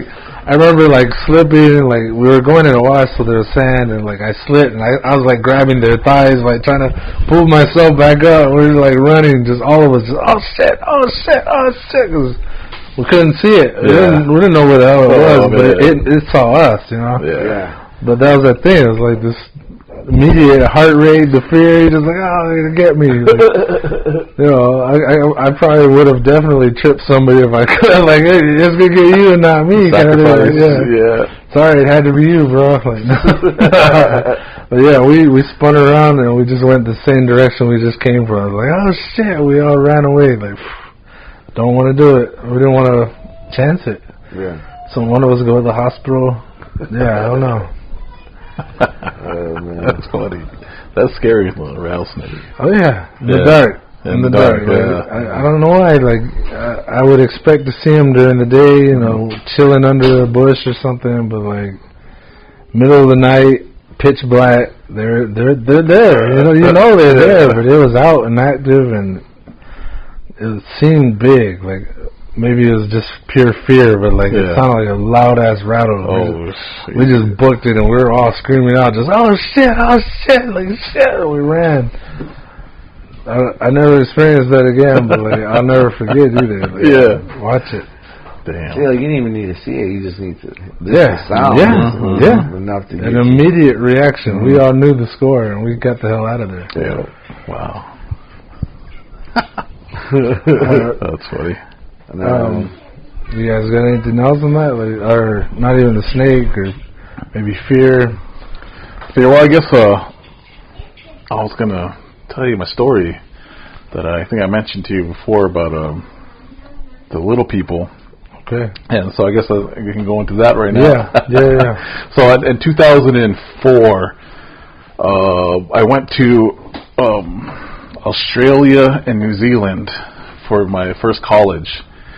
Scottsdale Community College, and it was like for 2 classes. They kind of merged it, and it was this little program they did, like an exchange program. So people from Australia came to Arizona, then Arizona. We went out there, and so there was a group of us. I was probably the youngest. I was 18. I turned 19 actually when I was in Australia, which was pretty cool. I was there for my birthday. But so going to Australia, there was, I think we were a group of 12 that came from the college. Majority of them are Miragan. There's I think 2 Apaches and then 1 Kickapoo tribe, and then me, the Autumn. And so we went to Australia and we stayed with the Aborigines there, an Aboriginal tribe called the Butchula people. And so they took us around their what they call missions. It's kind of like their reservations, what they call missions, because they're kind of based around the Spanish missions or the colonial missions, right, when they were established. So they live around the missions, and they call them missions. So they showed us around their missions and the land and stuff. It was pretty cool. It was really cool to see this whole different culture, right, that was indigenous. And so, while being there was a few things that happened that were real interesting. And getting to know them, they're very similar to us. They're very similar to Native Americans. Like, their history, very similar, almost the same thing, pretty much. The atrocities, same thing. Then how they're placed in certain areas now, same thing. And then not the way they act now, same thing. They like to party. They have the same issues, alcohol issues, and also dietary issues. But so they also got to show us a lot of their ceremonies, and they try to take us to specific places that were culturally relevant to them, that were spiritual places. So this first place they tried to take us, they said it was a rock formation, if I remember correctly. And it was a little bit off trail, so we went to this certain spot, we parked, we all got off, and they're leading us through this trail. It was pretty wild, like wildernessy, like kind of foresty. And so, our chaperones, not chaperones, the Aboriginal leaders that were showing us, they were taking us along this route. They said, it's only that they only know. And it's the only way to get to this certain spiritual area that they were going to show us. And then we were walking, and they kept, we stopped a couple times because they needed to talk, and they were looking, and they came back to us, and then they told us at the last stop, we're like, we're going to turn around because for some reason we just can't find this place. And then we're like, oh, okay, but we kind of knew, like, okay, we'll turn around. Now we knew not to question it, right? Because this is in our territory. We don't know what's going on. But later on, they were saying, they told us, the kind of the natives that were in the group, that sometimes these places, if they're spiritual, they'll hide themselves from people if they feel like they shouldn't be seen. And so I guess that's what happened, is that we weren't meant to see it there. So that's one of the first things that happened. And then afterwards, through our trip, we stayed there for 2 weeks, and we camped out in their land, in their missions, behind the rec center. We had this big circus type tent for the group of 12. And so we split the females on one side and the males on the other, and we just put a big sheet down the middle so we can have our all individual privacies. So on the male side, and there's the female side. And then some of the ladies said that they were somebody was going through their luggage at night, because we all slept by our stuff, by our sleeping bags. We had our bags with us because we were camping essentially. And so they were sitting there, I think somebody said even they thought somebody was in the tent one night, and so that was kind of what was going on. And so they told the Aborigine tribe that we were hanging out with, and they're like, they didn't really say anything too much about it. Okay, we'll keep us updated on what's going on, or if anything else happens. And so one night when I was sleeping, there was a little joke where we had that we joked about everybody snoring, because on this trip, it was a very active trip. We're moving around a lot. We're up from from sun up to sundown, and so at night we had a joke that everybody snores, because I think we all heard each other snore at one point during this trip, because we were so exhausted, right? And so I know I was the last one to fall asleep, because everybody started snoring, right? Everybody was asleep. I was okay, I'll probably just only one up. And when I was up, I was just laying there trying to go to sleep, but for some reason I couldn't sleep. When I was almost dozing off, I heard something in the trees that are around us, because there's a bunch of trees that were around us, around our tent, and they sounded like footsteps. And I was okay, maybe it's an animal of some sort. And you can tell when it's 4 feet to 2 feet, right, that are walking. You can tell. And so I was laying there, and I could hear it, and I didn't think nothing about it at first. So it was probably an animal, a dingo, right? Kangaroo. Just kidding, but. Then I heard another one from the other across the way, another sound in the bushes from across the tent, and I was okay, maybe there's multiple animals out there. And it almost felt like there was more that were coming around the tent, and I was like, well, at that point my heart started beating, and there were footsteps. There were like little footsteps, and I was like, what the hell?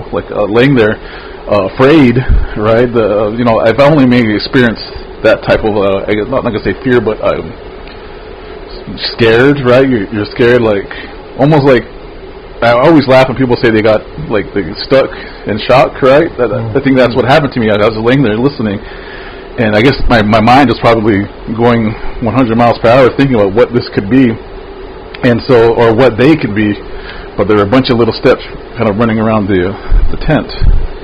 And so, like, out of fright, I just put my earphones on, turned my music up, closed my eyes, and then, like, forced myself to fall asleep. Whoa. And so I eventually fell asleep. I woke up, and we talked about it to the other people, you know, the Aborigines, and then they're like, oh,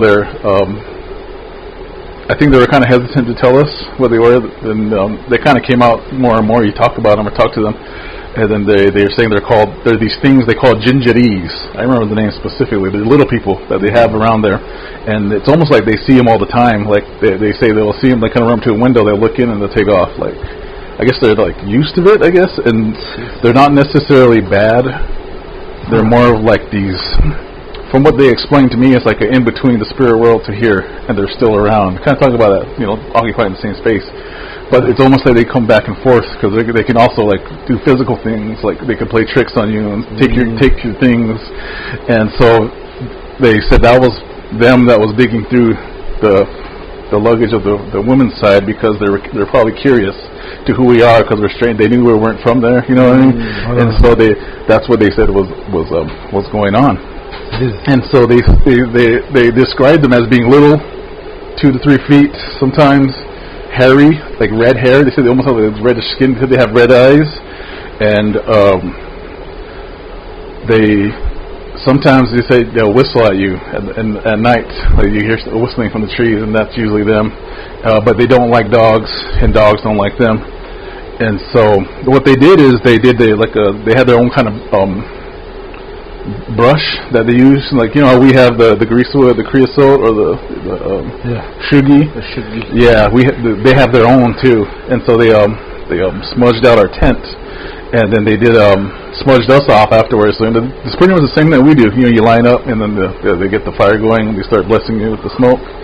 Yeah, they did the same thing, but with their brush and stuff, and so we went through that over there because those things were around. And after that, there was a dog that slept by our tent door for the rest of our trip there, which was kind of cool because they don't like dogs and dogs don't like them.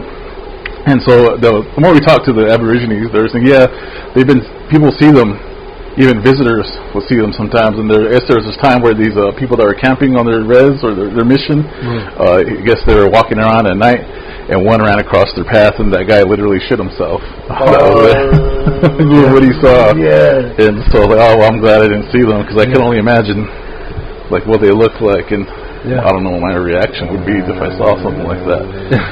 And so, moving forward, I remember on Facebook, when Facebook was first on its height, everybody was on there. There was this indigenous scary stories page I was following, and it was indigenous from Australia, and there a bunch of people were posting their stories, and I sent my story in that I just shared with you guys. I sent that in, and they posted it, and the people would just comment on the bottom, and then I was reading the comments after they posted, and everybody was like, those are called, in whatever their language is, their tribe, and they're like, sometimes they'll get physical and they'll beat you up, or they'll try to kill you like that, and things like that. So, wow, you know, but when I was there and we talked more, they said that those gingerees or those little people, they get bigger the more into the outback you get. And the outback is kind of more secluded, it's more traditional, right? They haven't been exposed too much to Western society, so but I guess they're bigger. And then one of those Aboriginal guys said he saw one that was like bigger than him, and it's almost like a Bigfoot, I guess you would say, the way it looks over there. So that was my experience in Australia, and it was pretty cool going through Australia because they had all kinds of scary stories. Like there was this area that was a sand dune that was specific to them. They said it was a spiritual place, and that sand dune, they said they don't go over there because that spiritual space, those spirits will mess with you, just trying to stick with you. And I guess some tourists were in the area. They were jumping off the sand dunes and playing in it. And I guess later on the night, those spirits were bothering them in their tent. They never really say what they were doing, but they said they were being bothered by those spirits when they were camping over there. And the witch, I think they said they're talking about witches, where they had this person come from Europe. They were staying with them in their missions, their land, and that lady left her brush somewhere. And I guess they had somebody who practiced witchcraft, and they grabbed that brush, and I guess she went home, but that person who had her hair in the brush was witching her from Australia to Europe. Yeah, they said so. They had to do some kind of ceremony for that lady, because I guess she was friends to somebody there. That's how she told them that something was going on, and that brush, I guess, was she left behind with the hair. Yeah, it was a pretty amazing experience being in Australia and hanging out with those Aboriginals. Wow. Yeah, that was insane. Yeah, very, very spiritual people.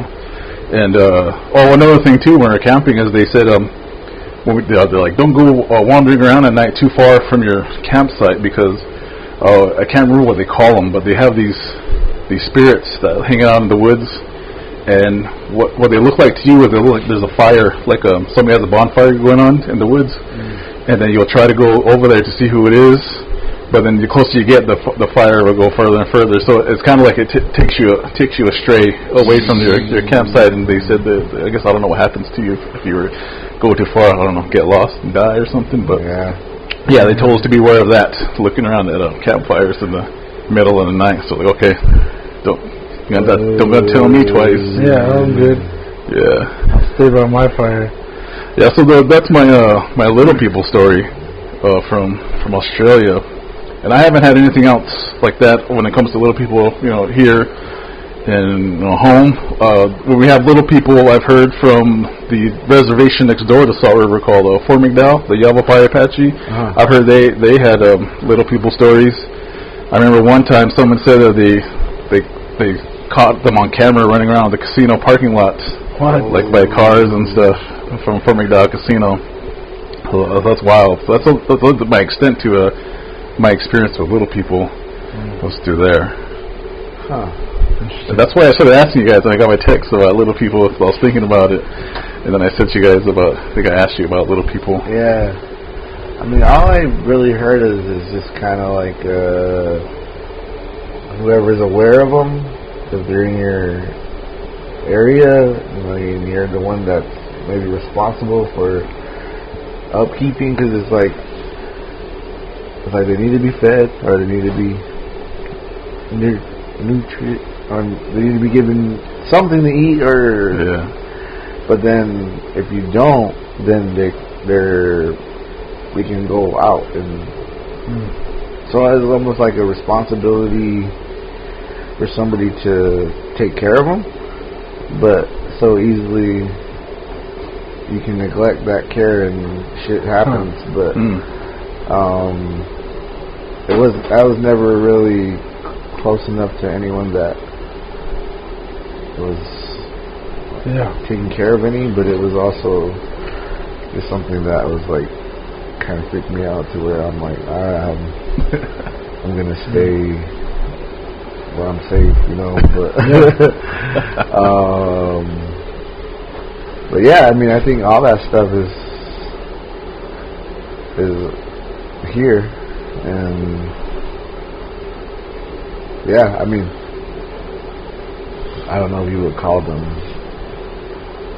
humans, but if I mean, the trip. The one and only time I ever heard of the little people, I'm pretty sure it was having a story time with Danny Lopez, and he was talking to us when we were in like not Head Start, but like primary school, like 2nd, 3rd, maybe 4th grade, whatever. And I'm probably completely misremembering it, but it had something to do with hair.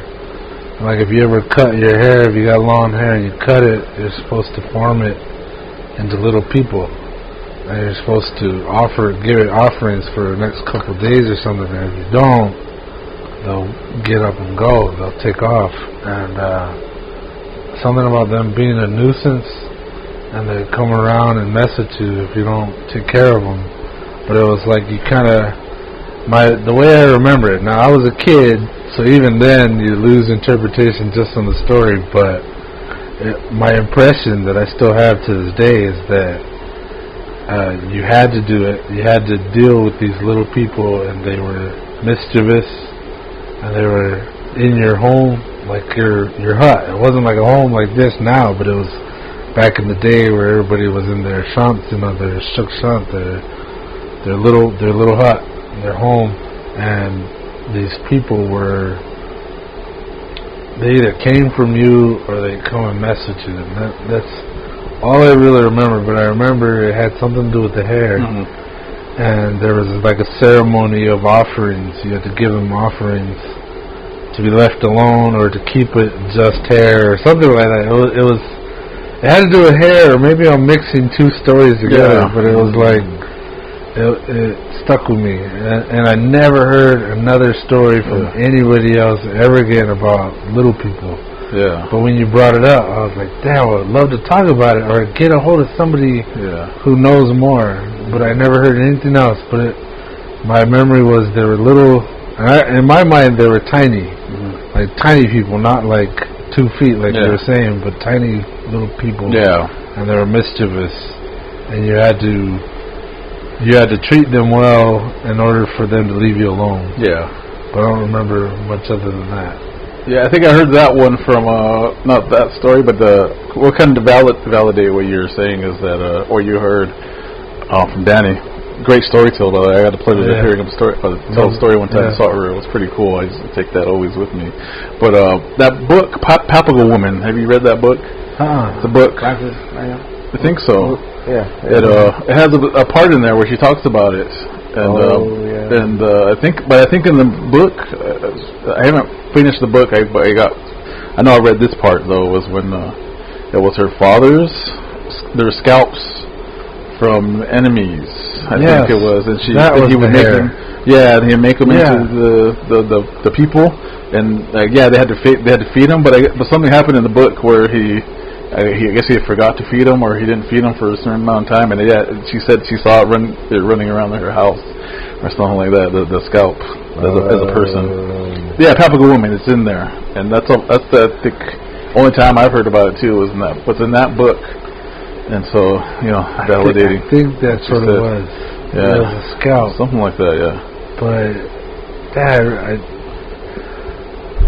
of our historical, like the older stories I hear, the Autumn, I never liked to imagine Autumn scalping people. But at the same time, it was definitely a real practice, and it definitely happened. But yeah, I think you're right. I think I heard it along those lines, but it was through Danny. Yeah, he was telling me.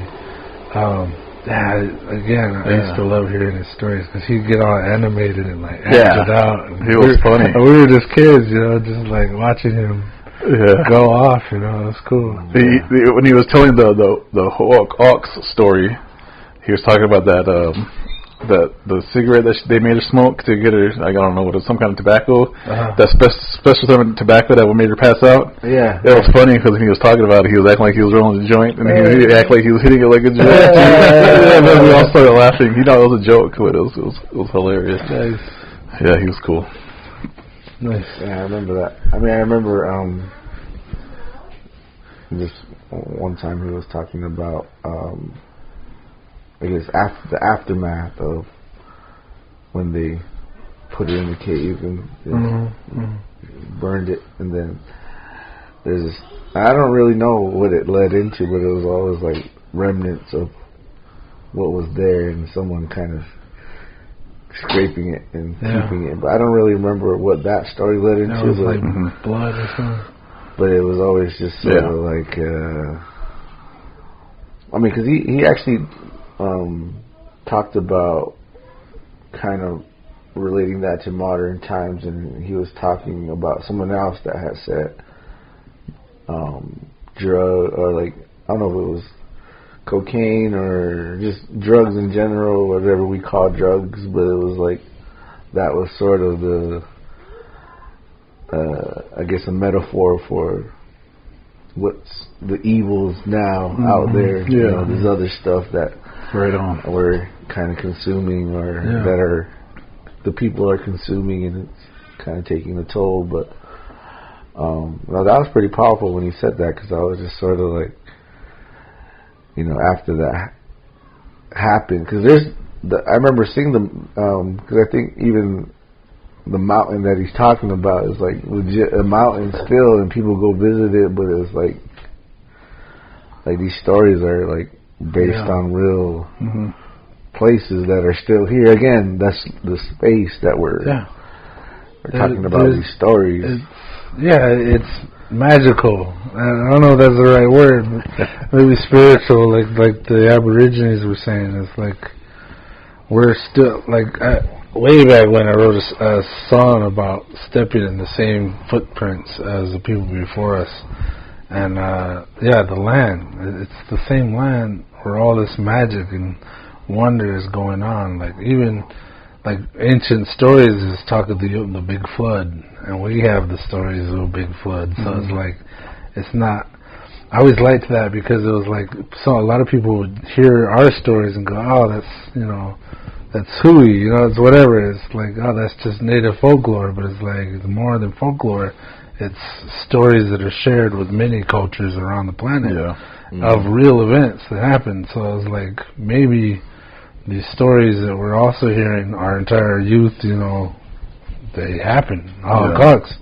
And for that same story where they were burning her in the mountain or whatever, the cave, and they were sealed it up. I remember it was Danny saying she was bouncing around and trying to escape, like jumping around and hitting her head on the rocks, and one started to come loose, and he thought he was a shapeshifter kind of thing, and he became really big and stomped that one final rock back in place to keep her in, and he said there was a footprint left, a giant footprint.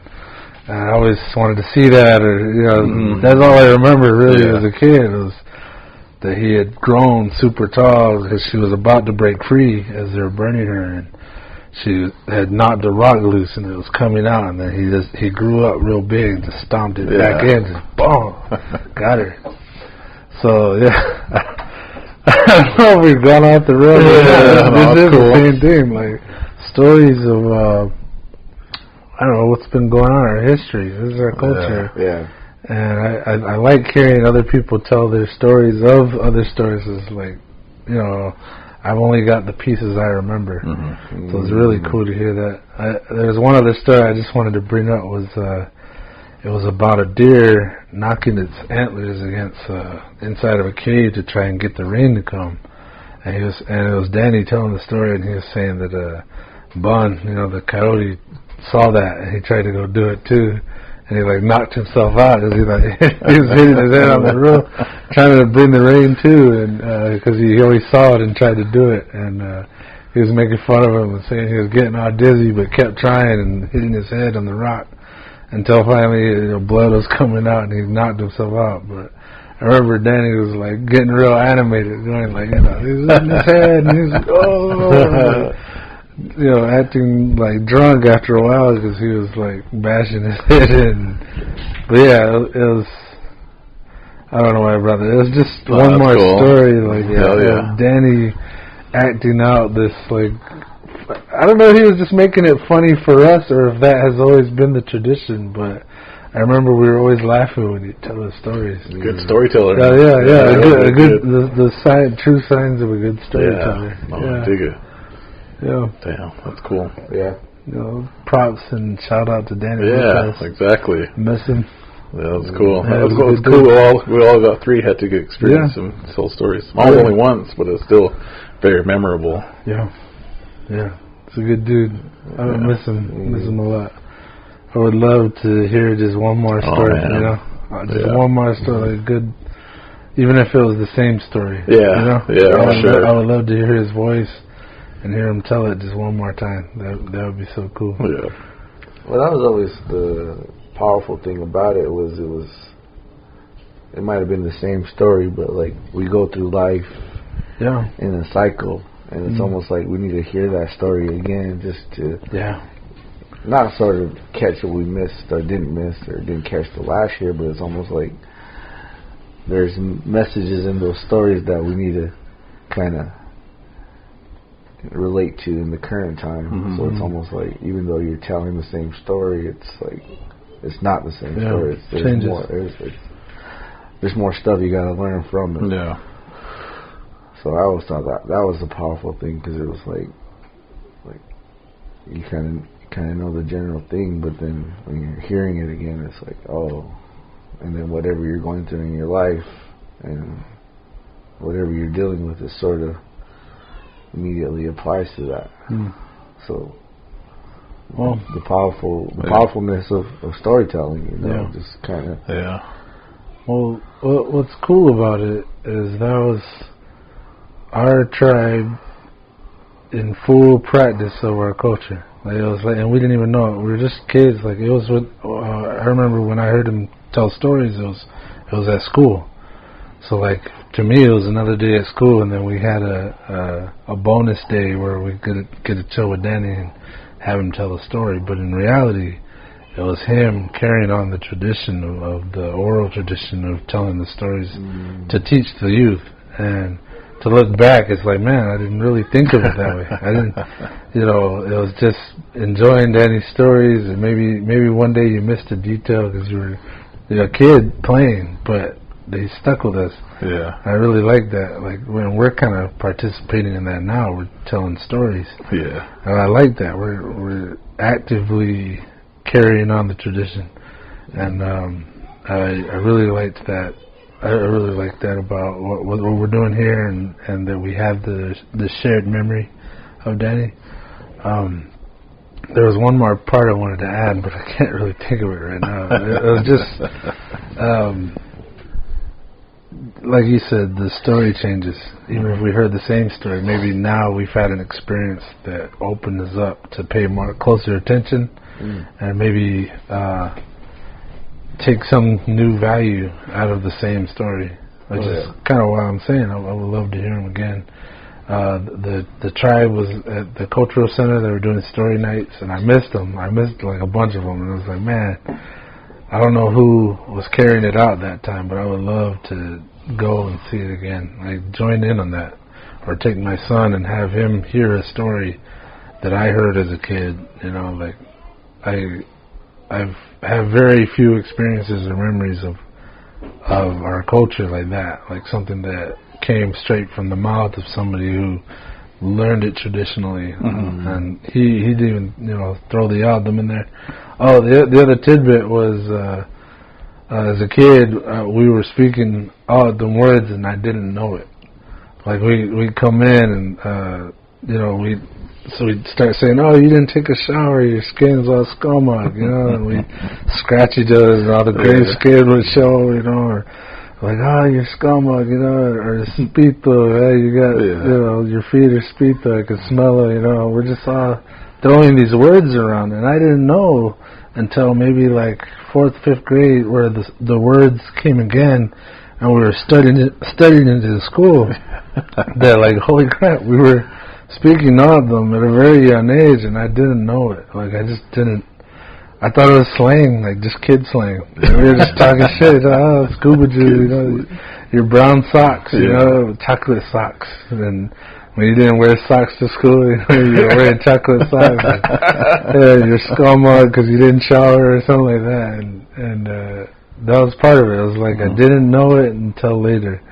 And the same thing with Danny's stories. It's like, man, some of it stuck, some of it didn't. And like I said, I'd love to hear it again. Maybe from anybody, but especially Danny. That was a good dude. Really good dude. All right. Unless you guys got more to add here, like I think we've said what we can say. You got something more about any of it? Tradition, Halloween, scary stories, anything? Oh, man. Movies. Yeah, I got a story real quick before we leave. Okay. Right. So I used to work at the Saw River High School. And so I knew the janitor, or the late night janitor guy. I seen him one time. We're just kind of chatting. I think we're talking about music because he liked rock and roll and punk rock and stuff like that. So we're just chatting about that. And then he's like, "Hey man," he's like, "Something happened the other night here in the buildings." And so there was two of them. There was two overnight workers who would clean the school. And he said the routine was one will start at one, because it was kind of a elongated type school. He said the routine was one will start here, I'll start at the other end, and we'll kind of work our way and meet in the middle. That was our routine.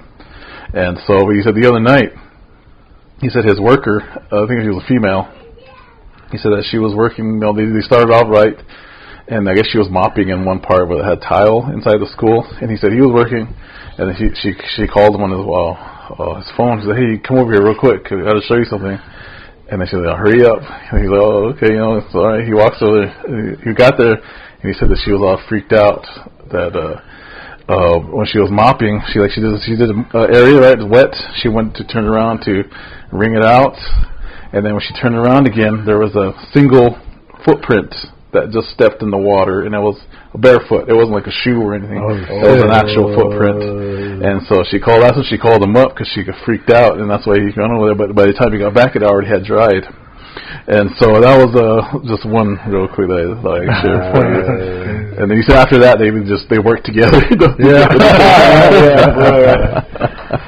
Wow. Back to back. Back to back. Nice. Well, I'm really glad, Dwayno, you showed up, man, to do this. Sky, I didn't even mention it. We're here in person. If you guys can't hear it, we're sitting in the same room. This is the best way to do it, to see you guys' faces and expressions. And like I said all the time, we do quotation marks, and half the time nobody knows it. We're just sitting there doing quotes to nobody. So to see it makes a huge difference. So I'm glad you came, man. Yeah, of course. Again, you're welcome back anytime. I know Sky will say the same thing. Yeah, hell yeah. I'm glad you came. And everybody listening, this is Dwayne Manuel, Dwayno Insano. Professor. Yo. Professor Insano, man. Professor, and wasn't it doctor, too? No, I wish. I thought it was. You got yourself a doctorate in something. I'm going to have to. I want to. Well, now you got it. That's right. Dr. Insano. Anyway, he's a fantastic artist. If you guys don't already know that. Thank you. Educated man, well experienced. Sign up for his class at TLC. Yeah, there you go. Painting and drawing. You're more than welcome. What was it again? The classes? Painting and drawing. Introductory painting and drawing are usually open to Native American students. Still free. I think TLCC is still free to natives. Sweet. So come on over. I do it virtually if you're in a different state. There you go. Oh, cool. Sweet. Yeah. I got to get in on that. We got to hit Procreate for sure. Yeah. Anyway, guys, and Sky, it's the three of us. I had a good time. I hope you guys who are listening had a good time. This has been the Natives in America podcast. Any last words, guys? Send us some scary stories that you have. I'd love to hear it. Let's get it. Let's have a part 2 of this, because I think. Oh yeah. There's a lot of other scary stuff that we didn't even talk about. Yeah, I know. I had a couple more I could talk about. Same with the next one. All right. I'm scared. I'm too scared. I was just thinking before we close this down. Like, man, you guys are gonna go home, and now because I spoke about it, I'm gonna have some shit go on. Yeah. I'll tell you guys later. I'll post something if anything pops off. Yeah. I told you I heard breathing in that bed, and I turned. That's weird. For those of you all listening, we started off far apart from each other, but now we're sitting together. Back to back. Back to back. We're holding hands. Everybody. Thank you for listening. This is the Natives in America podcast on the Reservation Radio Network. Peace.